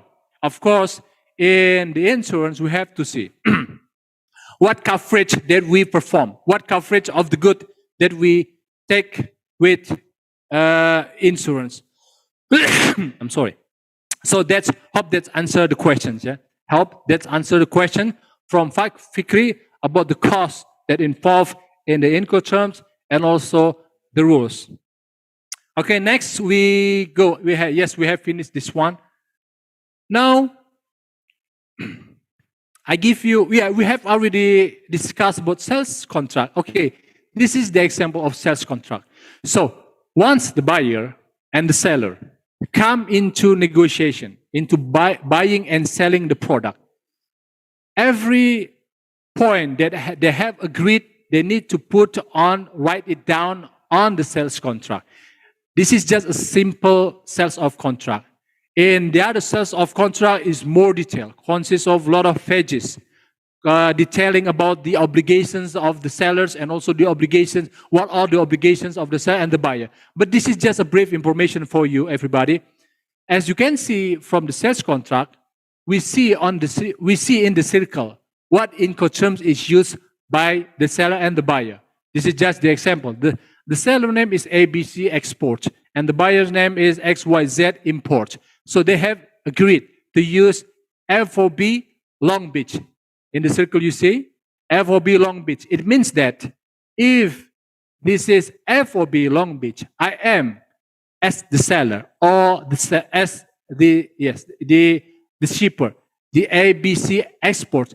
The ABC Export has responsibility under the FOB Long Beach to bring the cargo from his factory until the port of Long Beach, until also the cargo confirmed loaded on the vessels at the Long Beach. Okay, that's the obligations of the ABC Export. And the rest will be then the responsibilities of XYZ Import.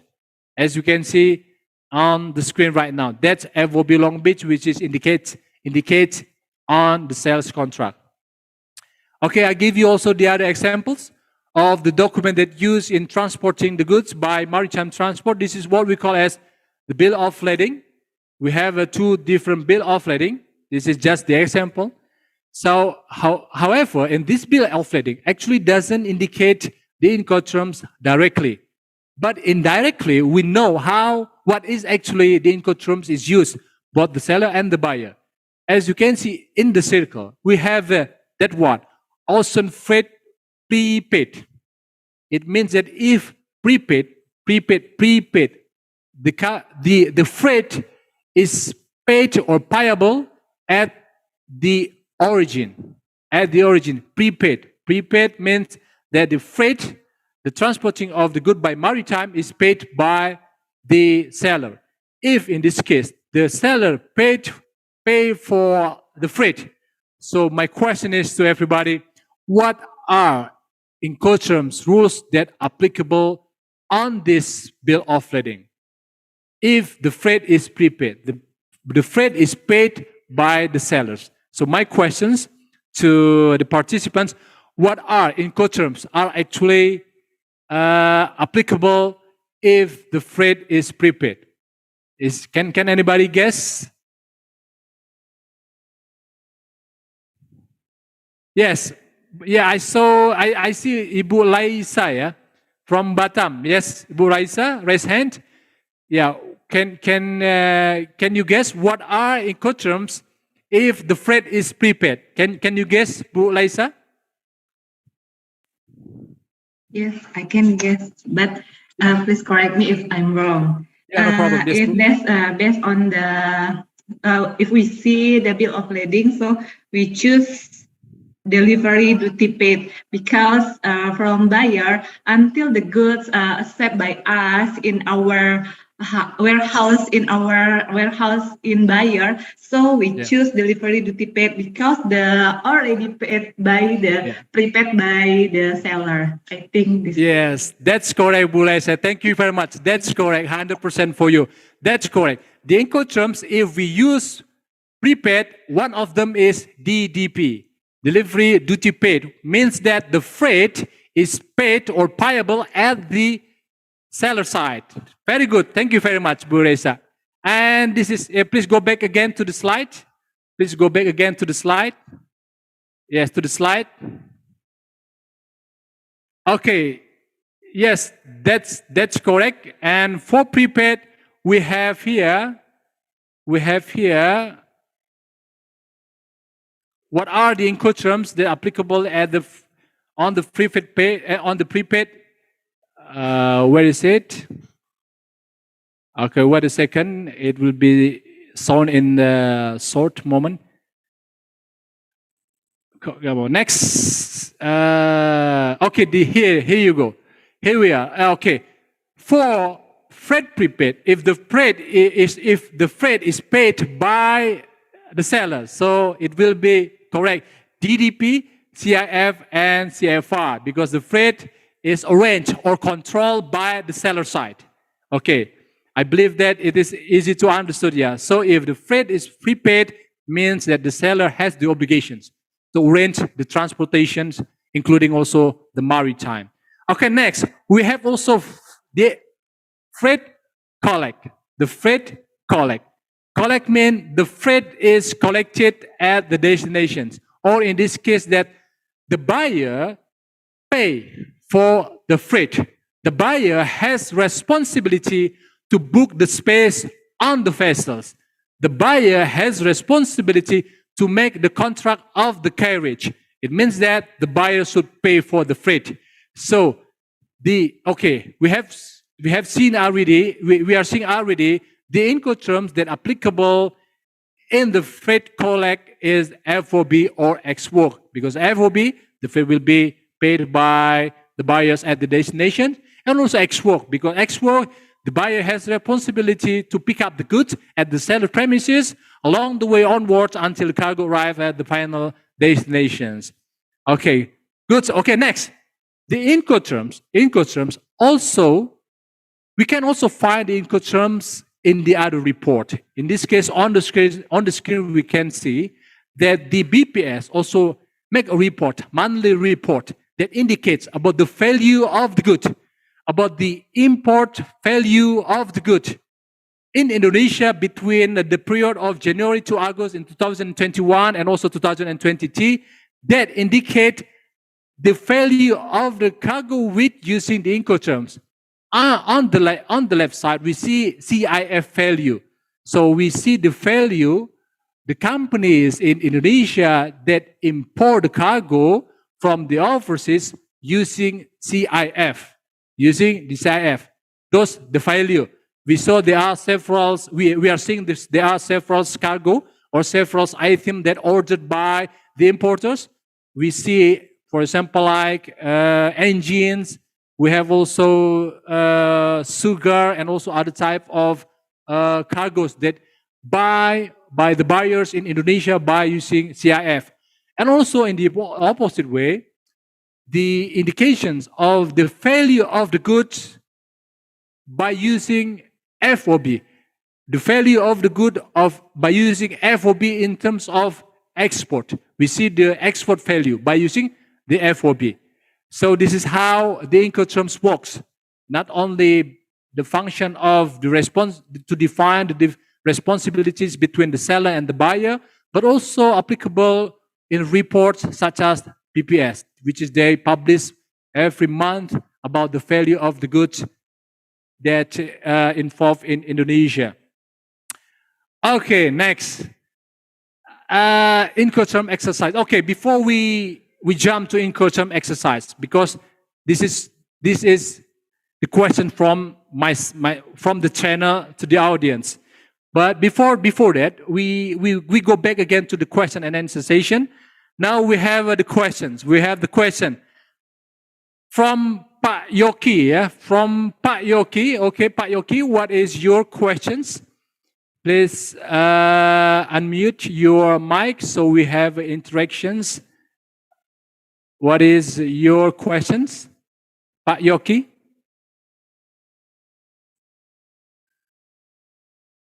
Okay, I think in the process to connect the signal with Pak Yoki.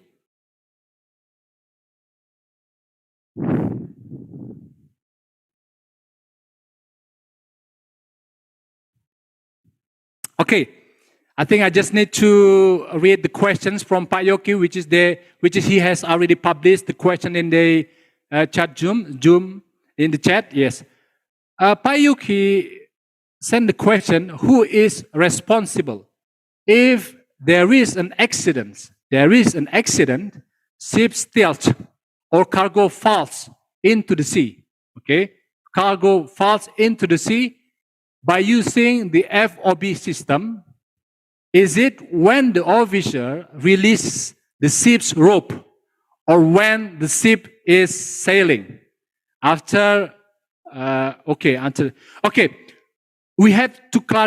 to make sure about the when the risk is transferred. If FOB, don't forget FOB, the risk is transferred from the moment the cargo loaded on the vessels. Loaded on the vessels, it will be the responsibility, it will be the liability of the seller. It means that if the cargo then fall at the port, it will be then the responsibility of the seller because the cargo hasn't performed loaded yet. The cargo fall to the sea during the process of loading. I think it is the process of loading, but the cargo fall to the sea and the cargo gone or damaged or something like that. So who's responsible? It will be responsibility of the seller because the seller hasn't performed the cargo loaded on the vessel yet. Okay, so what will be the seller do? What would the seller do in these situations? Of course, if the seller cover the cargo with the insurance from the moment at the seller premises until the cargo loaded and the cargo lost or damaged in between this area, sure, it will be then the responsibility of the seller. The seller, if the cargo covered by the insurance, the seller will go to the insurance company. Hey, insurance, I got a problem with the cargo. I need the compensation because the cargo is in the between of the liability of you as the insurance company. That's the situation. But in practical, it could be then the insurance company will ask several documents to indicate how that happens. Of course, the seller needs to provide several documents that will be handed over to the insurance to check what is actually happening with the cargo. And also they might require also the documents from the terminal side, how it could happen.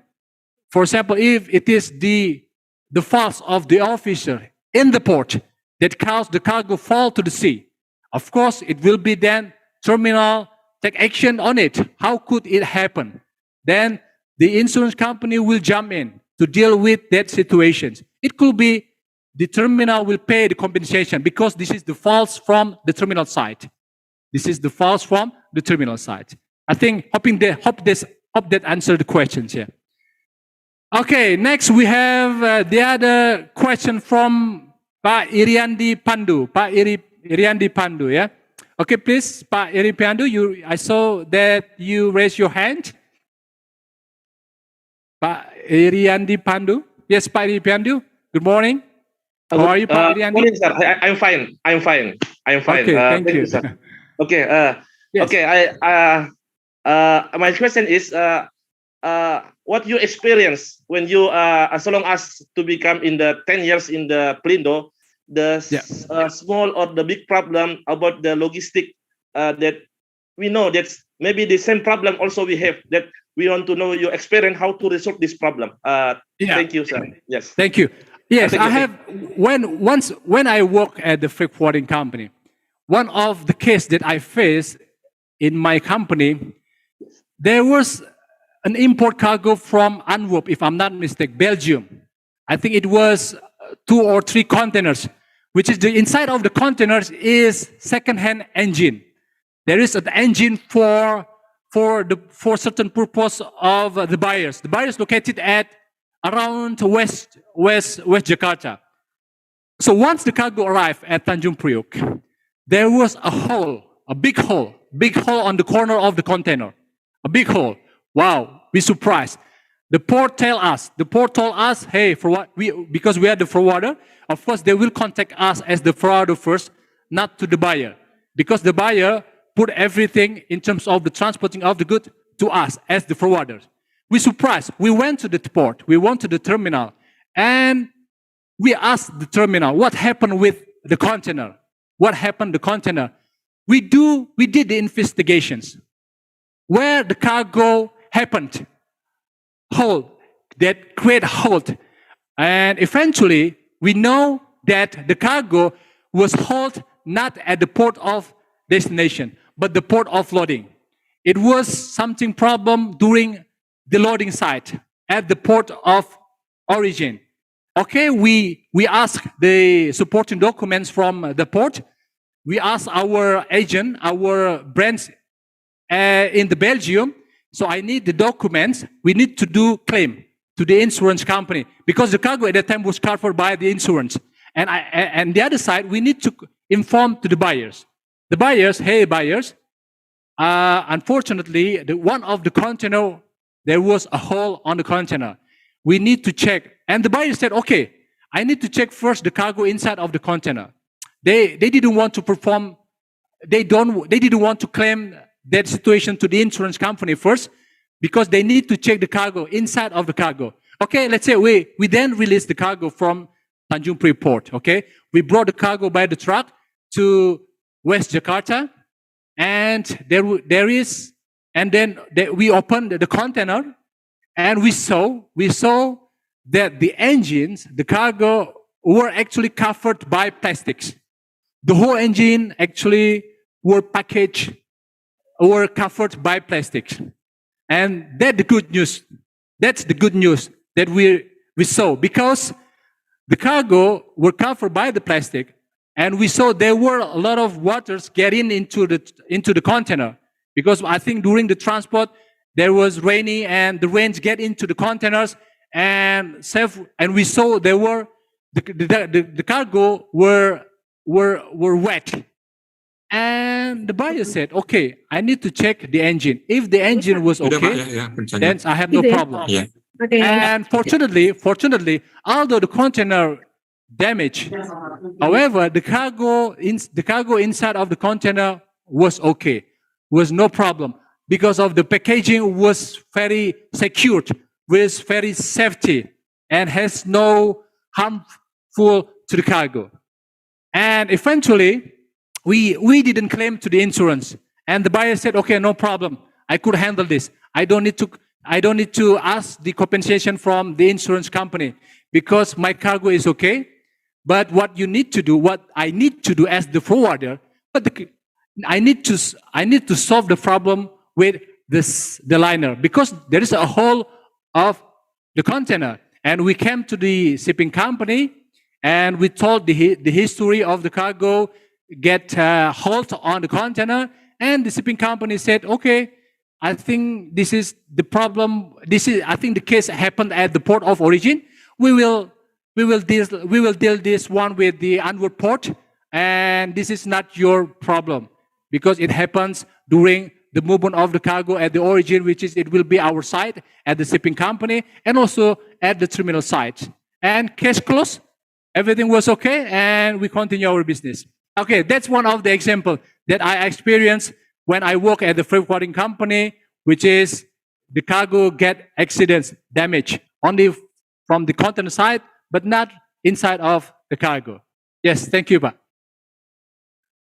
Okay, next, do we still have time? Okay, I think we have about 30 minutes left. I think we go back to the slide.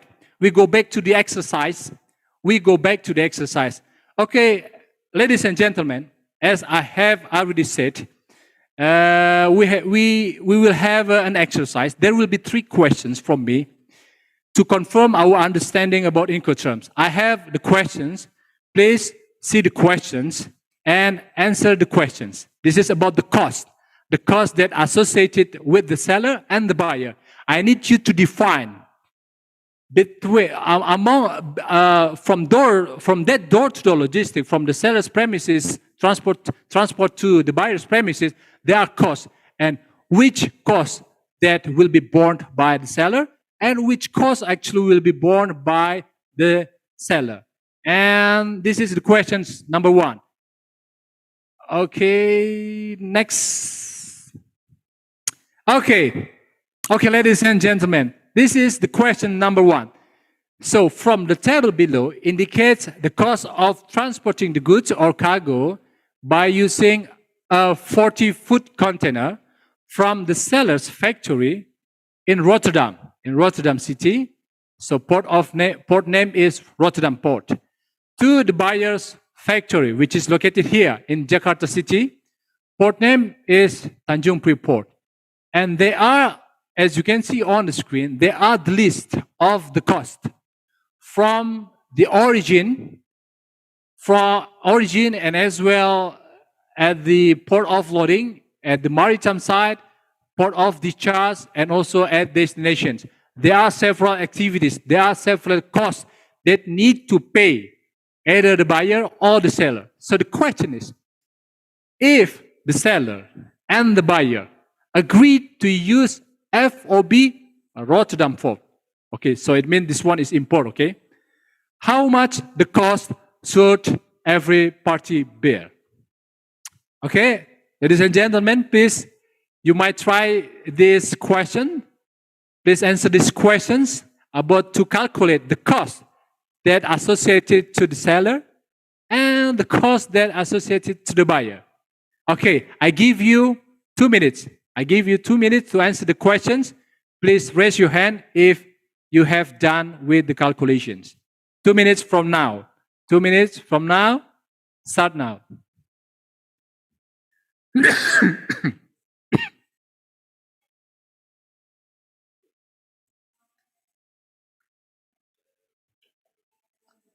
Okay, let's wait until 2 minutes, yeah?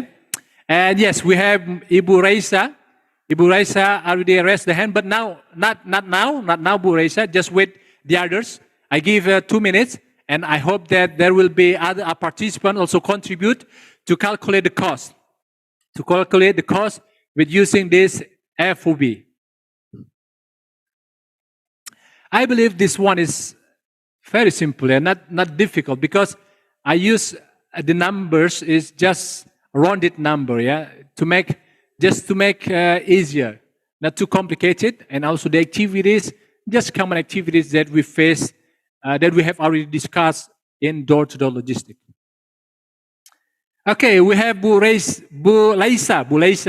Who else? And please, the committee, please let me know who else give the calculations. Although they post already in the chat room, just let me know the name. Yeah, we have first is Bu Laisa, and I need at least 3 persons. I need at least 3 persons. Okay, Mr. Yoki. Yeah? Oh, not okay, Bulay. Okay. Wow. That's interesting. We have already 5, more than 5. Yeah. Don't forget, not only one side, one party. Don't forget 2 parties. We have 2 parties. Yeah. How much at the seller side? Okay, 1. And how much at the buyer side? So there will be calculations, 2 calculations. Yeah. Not one. Yeah. Because we defined the cost, which is will be paid by the sellers and will be paid by the buyers under this FOB. So there are 2 parties. Don't forget 2 parties. 2 parties. Okay. Now, thank you. Now we can start. Yeah, we can start to answer the question. First is Bu Laisa. And Bu Laisa, what do you have? What do you have? How much for the seller and how much for the buyer? Yes, Bu Laisa, please unmute Bu Laisa. Okay, Mr. Ataru. For the seller, the cost must be paid by seller is 9,000 because because the seller and buyer agreed to use FOB.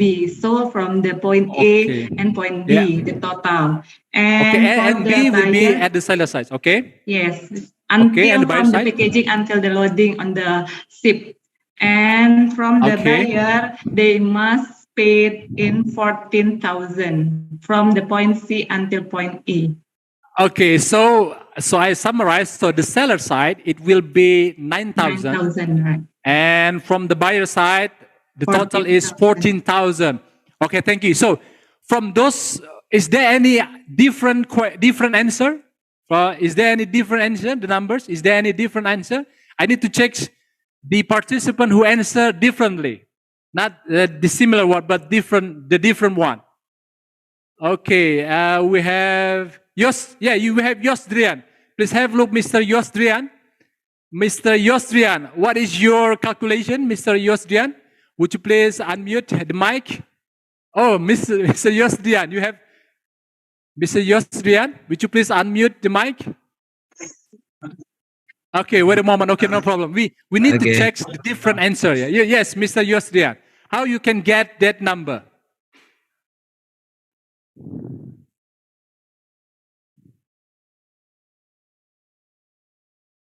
Yes, hello, Mr. Yosdrian. Okay, because no, yeah. Okay, I can hear you now. I can hear your voice right now. So how do you calculate to get the 19,000? I guess answer from origin only, but point A only in the seller for buying, and then B, C, D, and E is buyers to pay. To pay. Okay, so means that it's supposed to be two calculations, yeah, not one, yeah. Because if only one, yeah, we don't know exactly who's gonna be the responsibility, the buyer or the seller, because only one, yeah. It's supposed to be two parties, yeah, sellers and the buyer. Okay, is there any different answer? Is there any different answer? Because Laisa said that the seller is 9,000 and the buyer is 14,000. Is there any? Okay, we have Pak Toha. Okay, Pak Toha first. Pak Toha is different, yeah. Okay, Pak Toha. Pak Toha, would you please unmute your mic? How do you get the seller 12,000 and the buyer 10,000? Yes, sir. Yes, Pak Toha. I just count the seller sides. Count the seller side, okay. What are they? What are the costs from the seller side? What are the costs from the seller side first? The point A, B, and C. A, B, and C. Okay, A, B, and C. Okay, so you calculated the seller side are A, B, and C. Yeah. So from the origin, from the origin, port offloading, and maritime. So those three sections will be the seller side. Yeah. And the port of discharge, including also destination, two section will be the buyer side. Buyer side. Correct? Okay. Thank you very much, Pak Toha. So, okay, let's have a look. Let's have a look the answer. Let's have a look the correct answer. Let's have a look the correct answer. Go back to the slides, please. Go back to the slide again, please. Okay, here we are. Yes. So the correct answer is the seller has, okay, please, next. Okay, the seller has the responsibility, because this one is FOB. We have to define first, what is FOB? If the term is FOB, Tanjung Rotterdam Port, it means that the seller has responsibility from his premises only until the port of loading, which is port of Rotterdam. So there will be only two sections then. At the origin, it will be packaging, stuffing, and also road transport, plus port offloading. What we have in the port offloading, we have Lolo 1000, custom clearance 2000, and last one is loading 2000. So in total, at seller side, there is 9,000. The cost that should be paid by the sellers, and the other one, the buyers, will be 14,000. Yes, but Ibu Laisa and also the other participant who answers 9,000 and 14,000 are correct. That's the correct answer. And the others, Pak Toha and also Pak Yosrian, thank you very much. Good try, good try. Please try again at home, yeah, about how to define that calculation. Okay, now we go back to the slide. Now we move to the questions number 2. The questions number 2. Okay, okay, this one, number 2, yeah? Okay, now the second exercise. The second exercise, the same template, yeah? We use the same columns, the same cost. The same cost. Don't forget we use the same cost, 140-foot containers from Rotterdam port until Tanjung Priok port. But the Incoterms we change. We change the Incoterms by using X works. If the seller and the buyer agreed to use X works, Jakarta City. So Jakarta City, okay? This is where the premises of buyer located, Jakarta City. Door to door, yeah? In the end will be the buyer's premises at Jakarta City. How much the cost should every party bear? The same questions, but using different Incoterms. X work. I give 2 minutes. 2 minutes. Once again, 2 minutes. Questions number 2. 2 minutes. Who is faster? We have Bulaisa already answered correctly, and also the others. And now we move to the second questions. Okay, let's wait until 2 minutes. Yeah, don't rush. Yeah, don't make yourself rush. Yeah, so please pay attention. Please pay attention with the questions, with the Incoterms. We need to define first which actually the area of responsibility at the seller side and also at the buyer side. Then we put the cost in it, and we eventually find how much the cost will be paid by the seller and also the buyers. Okay, 1 minute left. 1 minute left.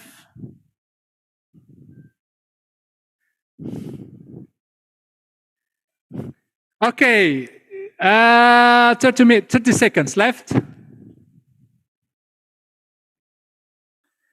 And we need also the numbers, yeah. What is their calculations here? Just put the name and also the calculation if possible. Yeah, next to the name, yeah, next to the name. What is their calculations in total, yeah? S indicates seller, no problem. B indicates buyer, no problem. B indicates the buyer. Don't forget, the Incoterms is X work, yeah? X work, not FOB, not CFR, not CRF, or even DDP. We use X work. Don't forget, we have studied. We have learned how X work come into force. Dealing with the transporting of the goods, we have to know the portion between the sellers and the buyers. Okay, now we have Bu Ervin. Bu Ervin, please, Bu Ervin. Yes, Bu Ervin, you put Pa Ervin. Sorry, Pa Ervin. Yes, Pa Ervin. Pa Ervin, please unmute. How do you get seller 7,000 and the buyer 16,000? How do you calculate that?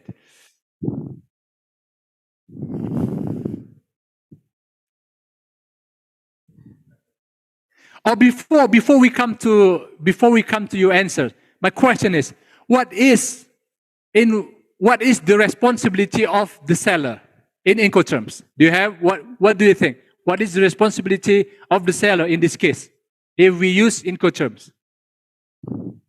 Pak Ervin? You're still in the process to connect the voice. Yes, Pak Ervin? Yeah, Pak Ervin. Okay, how did you get 7,000? how do you calculate the 7,000 at the seller side? Yeah, How? Yes. the 7,000? responsibility for the seller is the packing and out of the apa namanya?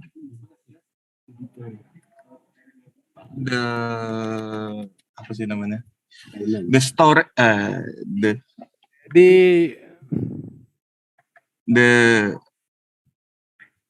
So you said that the responsibility of the seller is from packaging. So packaging will be then the seller side, yeah? Yeah, What packaging and else? stuffing. Okay. Packaging and stuffing. Only packaging and stuffing. Only packaging and stuffing. Yeah. So if it is only packaging and stuffing, then it will be only 2,000, yeah? Not 7,000, yeah? Yeah. Okay, 2,000. Okay, 2,000. Okay. And the rest will be the buyer side, yeah? The rest will be the cost of the buyers. Okay. Yeah. Thank you so much, Pak Ervin. We come to you and we need to check the other participants, which is calculate different value.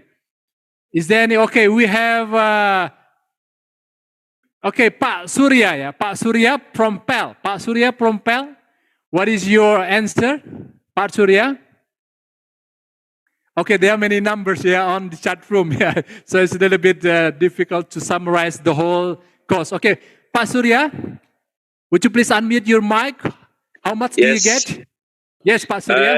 For the seller is 2,000, and for Seller the buyer 2,000? is for the rest is 21,000.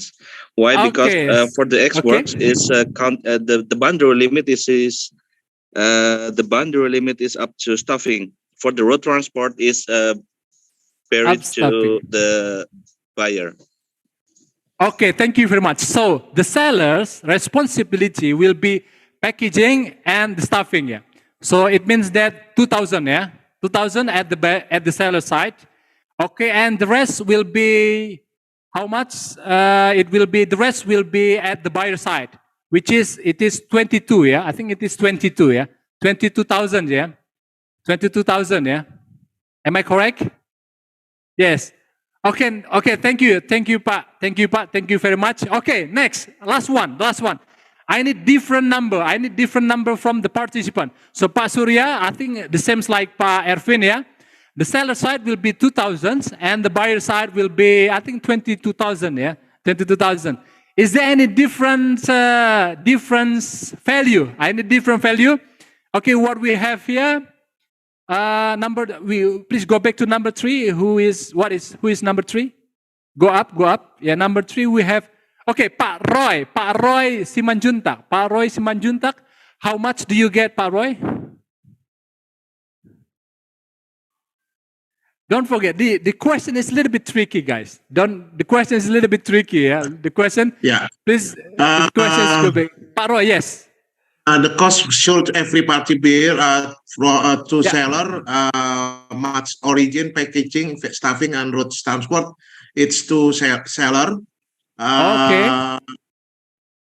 So you got how much? You got how much from the seller side? How much do you got? 9,000. Okay, and to buyer 40,000. 14,000. Okay. So from the seller side is 9,000 and the buyer is 14,000.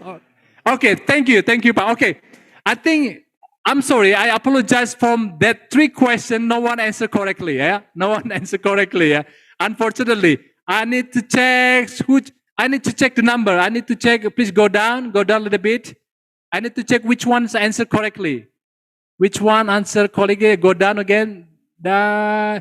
Okay, I don't know. I think yes, I saw. Okay, Pak, I need to talk with Pak Taufik Fadila. Pak Taufik Fadila for SPMT. Pak Taufik Fadila, would you please unmute your mic and please tell us how much do you get, because you mentioned seller and also buyer, but the buyer is 0 and the seller. The seller is 0 and the buyer how much, Pak Taufik? Can I connect with Pak Taufik? Yes, Pak Taufik.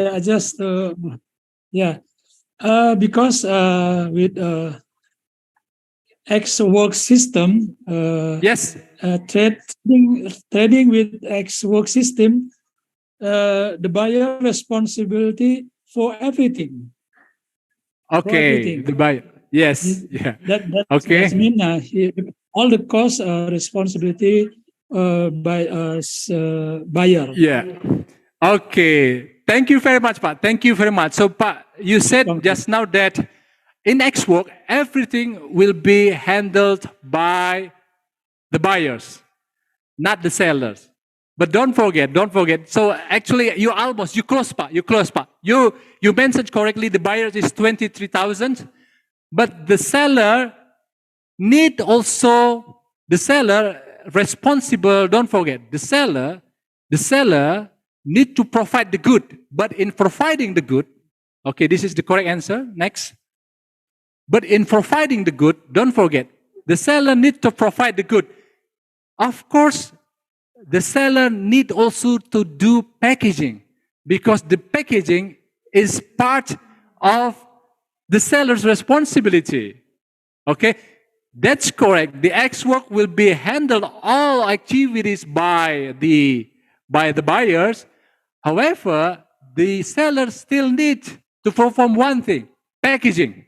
Packaging is 1,000, and the rest is the correct answer is 23,000. Yeah, Bu Laisa, do you wanna say something? You raise your hand. Do you have any different opinion? Yes, Bu Laisa. No, sir. Before you say it, I will answer same like you because the responsibility, the responsibility for the seller just for the packaging 1,000, 1,000, okay. 22,000 for the buyer. Even if the statement they agree with use X work Jakarta City. X work Jakarta. Okay. Give applause to Bu Laisa and also everybody that has given the answer. Thank you so much. Very interesting. So guys, don't forget X work still. The seller need to perform packaging. Although that the stuffing or the loading will be performed by the buyer, but don't forget the packaging, the readiness of the cargo still performed by the seller. Okay, go back to the slide. This is, okay, everybody, ladies and gentlemen, now we are now in the end of the session. The questions with a price, okay? And do I bring the price? Okay, I need to check. Okay, this is the price. I have the price. To the participant who could answer correctly these questions, I give a voucher. Okay, this is 100,000 voucher. And don't worry, I will handle for the transport, yeah? From my side to the participants, yeah? From my side to the participant, how will I handle for the transport, for the courier, for the participant who could answer the question. So the rules is like this. There are 4 rules. The first one, the answer should be posted in the chat room only, okay? So no raise hand. You don't need to raise hand actually. You just answer the question in the chat room. How much the sellers and how much the buyers. That's it, only in total. You don't need to break down to save the time. Number 2, only one post allowed for each participant. So don't post 2 times or 3 times, yeah, with different numbers, yeah. You need, please be honest, only one post, yeah. So number 3, the faster who could answer correctly is the winner, okay? The faster, only one post, the faster, and no 2 posts, yeah, only one post. The winner will be then rewarded an MAP voucher, 100,000 rupiah. You can buy many Burger Kings, yeah, 2 or 3 Burger Kings, I think. Okay, be ready, everybody. Be ready. Are you ready, everybody? Okay, this is the questions, and the question is, here you go. The questions is on the screen. Don't forget, everybody, please pay attention. Please read carefully the questions. Read carefully the questions, okay? The cost in the is it already applicable on the screen? The questions are already on the screen. Okay, good. So as you can see on the screen, the cost in the table is the same. Okay, but there is additional information that you have to pay attention. The seller and the buyer agreed to use CFR. Now it's CFR. We had FOB, we had X-Work, now we have CFR. CFR Tanjung Priok. To transport 2, not 1, okay? But 2 40 food containers. The carrier or liner gives 20% discount from the total freight. So you need to calculate first how much the freight.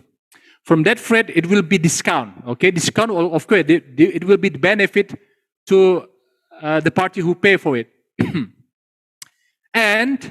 But since last month, the liner has implemented BAF. BAF is a bunker adjustment factor that should be paid by the customer who ordered the space. Okay, who ordered the space with amount 200 per 20 and 300 per 40 for every export from the Netherlands port, including of first Rotterdam port. The buyer, additional information, the buyer covers the good at the sea by insurance with the cost 50 per shipment, not per container, but per shipment. Don't forget, don't miscalculate, okay? Per shipment.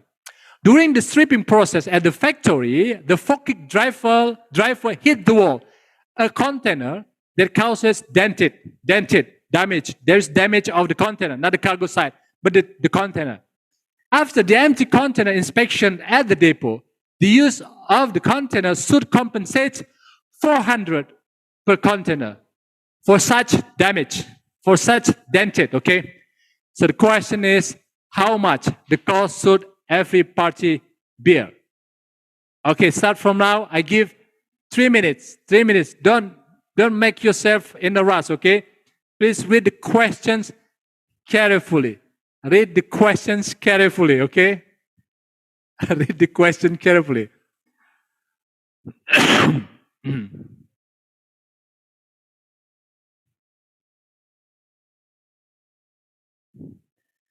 Read the questions carefully, please. And you are allowed only post one answer. Okay, one answer, and the correct one and the faster one will be handed over a voucher from myself. And of course, there will be prizes as well from the PMLI after this. But this one is special. It's from the trainer, yeah, from myself. Okay. Okay. 1 minute left. 1 minute left. Please, once again, pay attention. Okay, with the question. The question is a little bit tricky. Okay, this one is not one container. Don't forget, one container, but two containers. If two, what should you do? Of course, you have to calculate 2 times. Yeah, not 1 time. Yeah, but there is also the cost that calculated only one. Only one. Don't forget. If it is mentioned per shipment, means only one. Yeah, because this is not per box. Yeah, but per shipment. In one shipment, 2 containers. Okay, so you get used to with these terms in maritime. Yeah, in maritime, because there are many terms in maritimes, and I hope that we will get used to it. Yeah, we will face in this kind of terms in daily basis during our activity in the port. Yeah, please. Okay. Okay. Thank you very much. We have already several. I'm sorry. Several answers from the participants. Okay, but go up, please. I need to check whether there is any correct answer. Okay. So far, okay. Go up. I don't know when we start for the question number 3. Okay, go up again. Where we start? We start from where? From this one. Okay, go down. Okay. Okay, everybody. I have seen already the answer, and so far, there is no correct answer. Okay. No. Okay. I give the chance. Participant could post more than one with the correct answer. Okay, because I saw that there is no correct answer yet. Don't forget. You have to pay attention with the questions. The questions. Okay. The questions. Okay. Next. Okay, no problem. Now I break the rules. Rules number 1, you could post more than 1 times to post the answer. Yeah, to post the answer. But again, the faster will be the winner. Yeah. Okay. 20 seconds left. 20 seconds left. Sorry.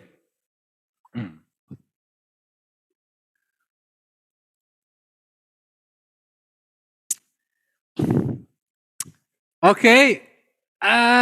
Go down. Yes, please go down. Go down.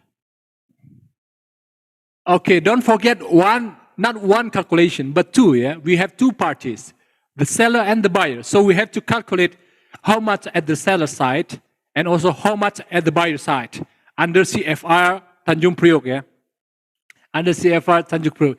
Yeah, this question is a little bit tricky. Yeah? Okay, no, I think no one can answer correctly. Okay, I give a clue. One more time. I give a clue.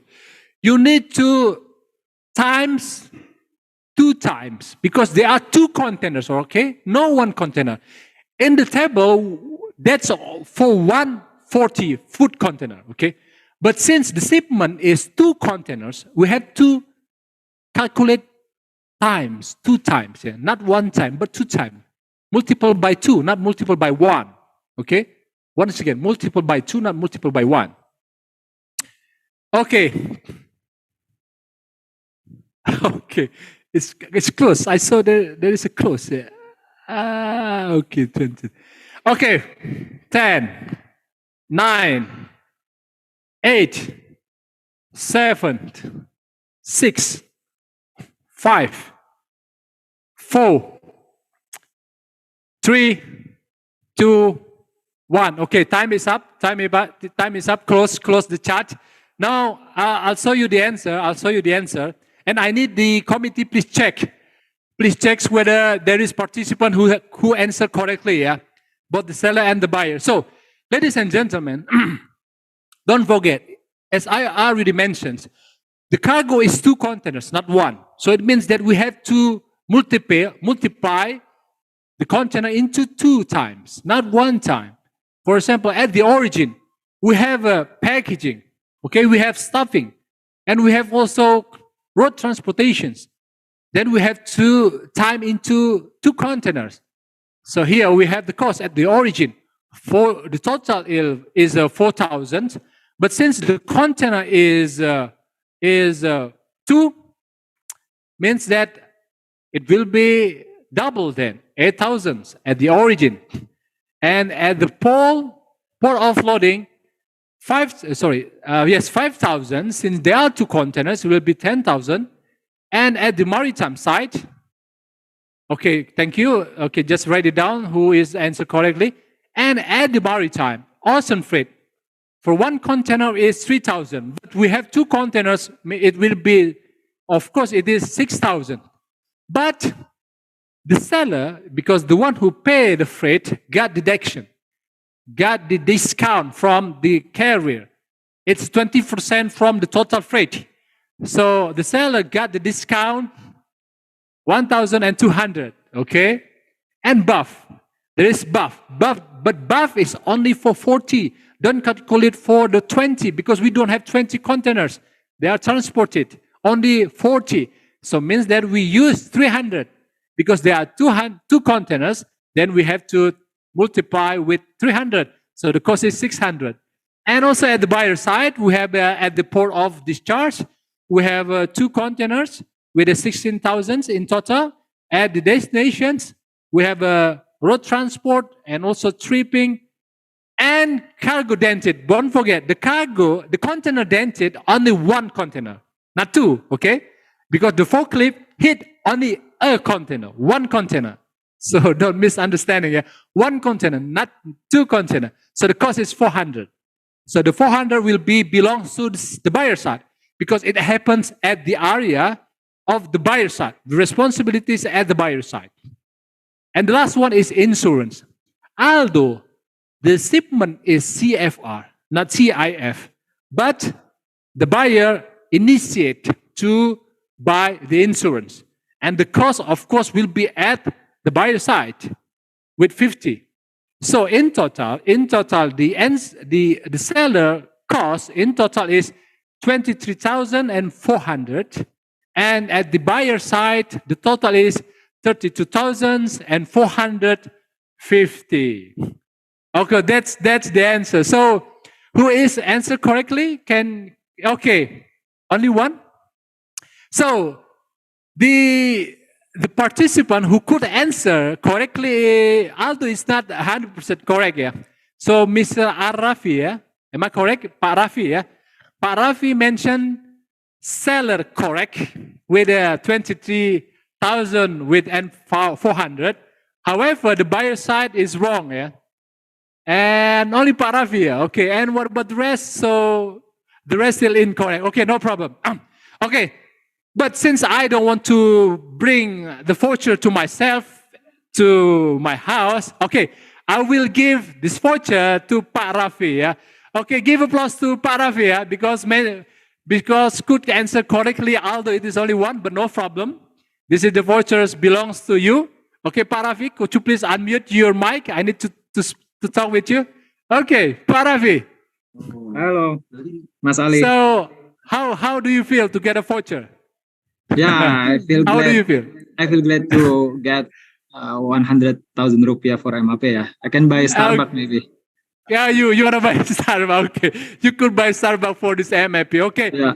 Once again, give applause to Pak Rafi and also to everybody who give the contribution to this webinar. Thank you very much. I'm sorry I couldn't answer the rest of the questions because this is already almost 12 sharp. Yeah, and please, if you have the questions, you can text me, and you can text to me. My WhatsApp number is 08. Can the committee write down my phone number to the chat room? My WhatsApp number is 0852 171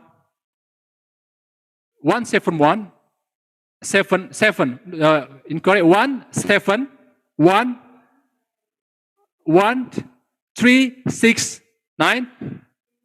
No, 171, not 3.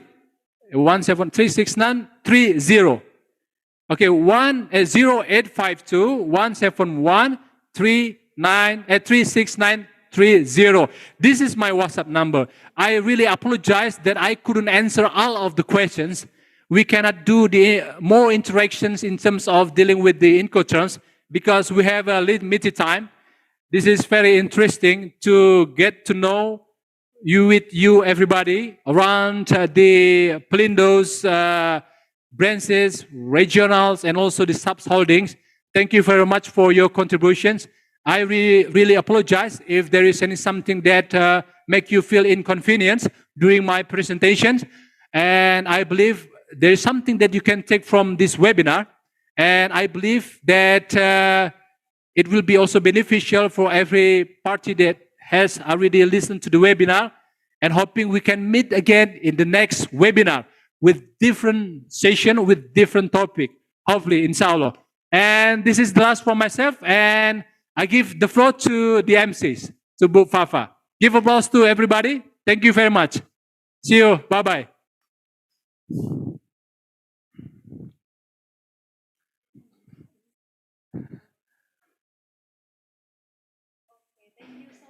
Pak Ali for the presentation. You're welcome.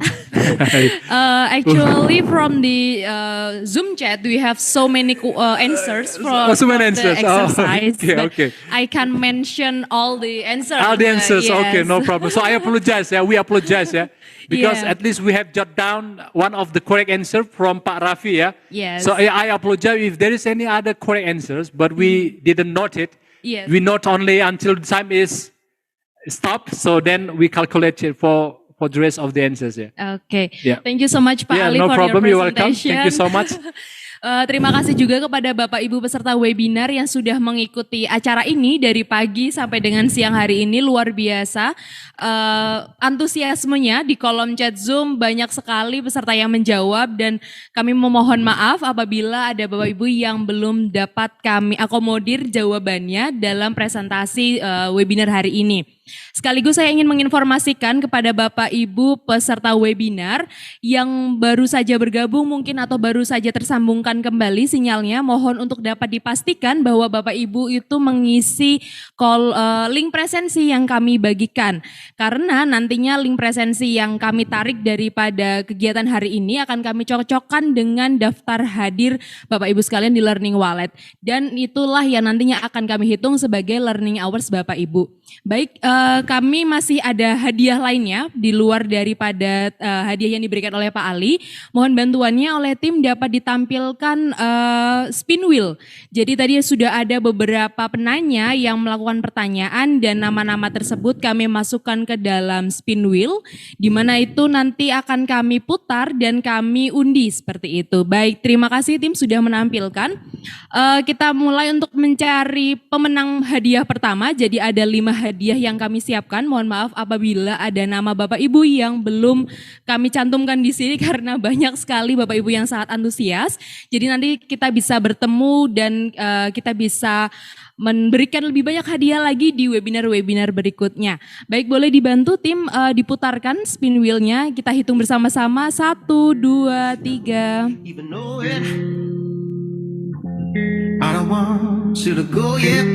Baik, kita akan umumkan pemenang pertama hadiah sesaat lagi. Iya, selamat kepada Pak Fikri sebagai pemenang pertama yang sudah bertanya tadi ya. Baik, kita lanjutkan ke pemenang berikutnya. Ya, silakan bisa diputar. 1, 2, 3. Oke, siapakah dia yang beruntung untuk bisa mendapatkan hadiah? Oh, ada Bu Ina Novitawati. Selamat Bu Ina atas hadiahnya. Kita lanjutkan ke pemenang ketiga. Akan kita putar lagi. Ya, silahkan bisa diputar.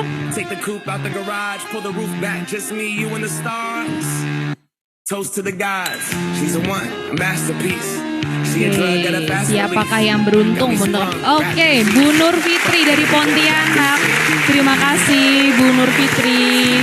Oke, selanjutnya ini sudah pemenang ketiga ya sepertinya ya. Baik, oke. Selanjutnya akan ada pemenang. Berikutnya kita dapatkan atas nama Pak Yogi. Baik, selamat Pak Yogi. Baik, kita lanjutkan untuk pemenang yang terakhir. Sepertinya kita lihat siapa yang akan beruntung untuk mendapatkan hadiah dari PMLI. Baik, oke, sesaat lagi. Iya. Oke, tadi Bu Nur Fitri sudah ya? Oke, kita cari pemenang yang lainnya. Baik, oke. Siapakah yang nanti berhak untuk mendapatkan hadiah berikutnya? Oke. Bu Ina Novitawati juga tadi sepertinya sudah. Bisa kita cari nama yang lainnya ya. Oke, mungkin kedobelan ya namanya ya. Oke, boleh.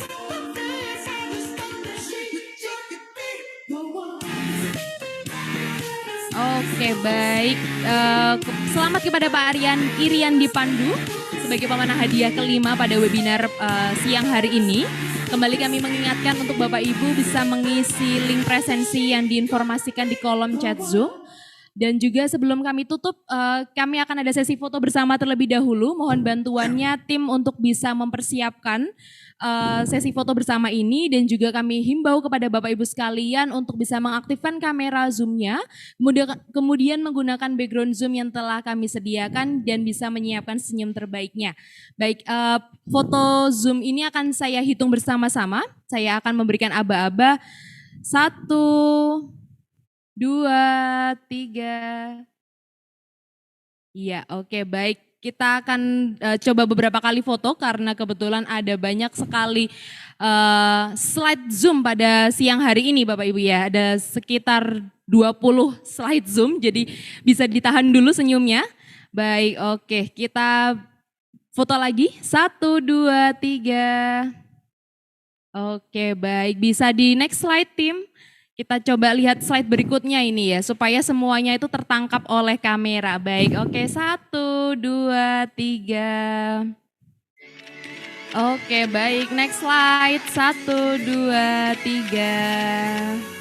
Oke, lagi 1, 2, 3. Boleh gaya bebas Bapak Ibu sekalian, mau senyum kelihatan giginya boleh, nggak kelihatan giginya juga boleh, bebas ya. Luar biasa sekali, terima kasih banyak kepada peserta webinar yang sudah bergabung dari pagi sampai dengan siang hari ini di sela-sela kesibukannya. Terima kasih banyak Bapak Ibu. Mohon maaf juga apabila ada kekurangan dalam pelaksanaan webinar pada pagi sampai dengan siang hari ini. Saya juga ingin menginformasikan kembali bahwa jam belajar yang akan didapatkan oleh Bapak Ibu ialah bagi peserta yang sudah mendaftar via Pelindo Learning Wallet dan juga mengisi link presensi. Jadi apabila Bapak Ibu belum melakukan pendaftaran dari Learning Wallet, kami mohon maaf apabila belum bisa terakomodir jam belajarnya. Baik, sudah kita cukupkan terlebih dahulu acara webinar pada siang hari ini. Terima kasih banyak Bapak Ibu atas antusiasmenya, atas semangat yang luar biasa kepada Pak Ali selaku narasumber, dan juga saya mengucapkan terima kasih banyak kepada seluruh tim yang bertugas pada siang hari ini. Saya tutup dengan salam. Wassalamualaikum warahmatullahi wabarakatuh. Waalaikumsalam. Selesai? Alhamdulillah.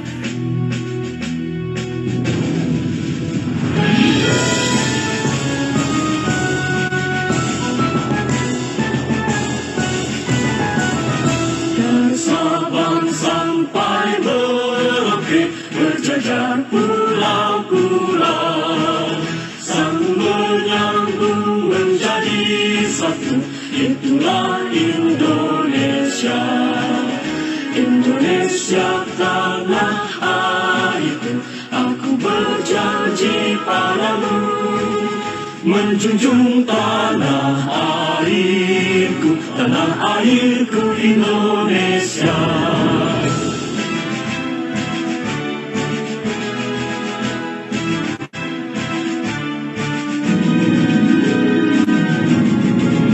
Dari Sabang sampai Merauke berjajar pulau-pulau, sambung menyambung menjadi satu, itulah Indonesia.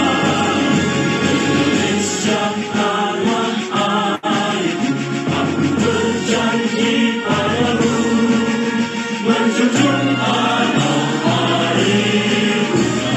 airku Indonesia, menjunjung tanah airku Indonesia.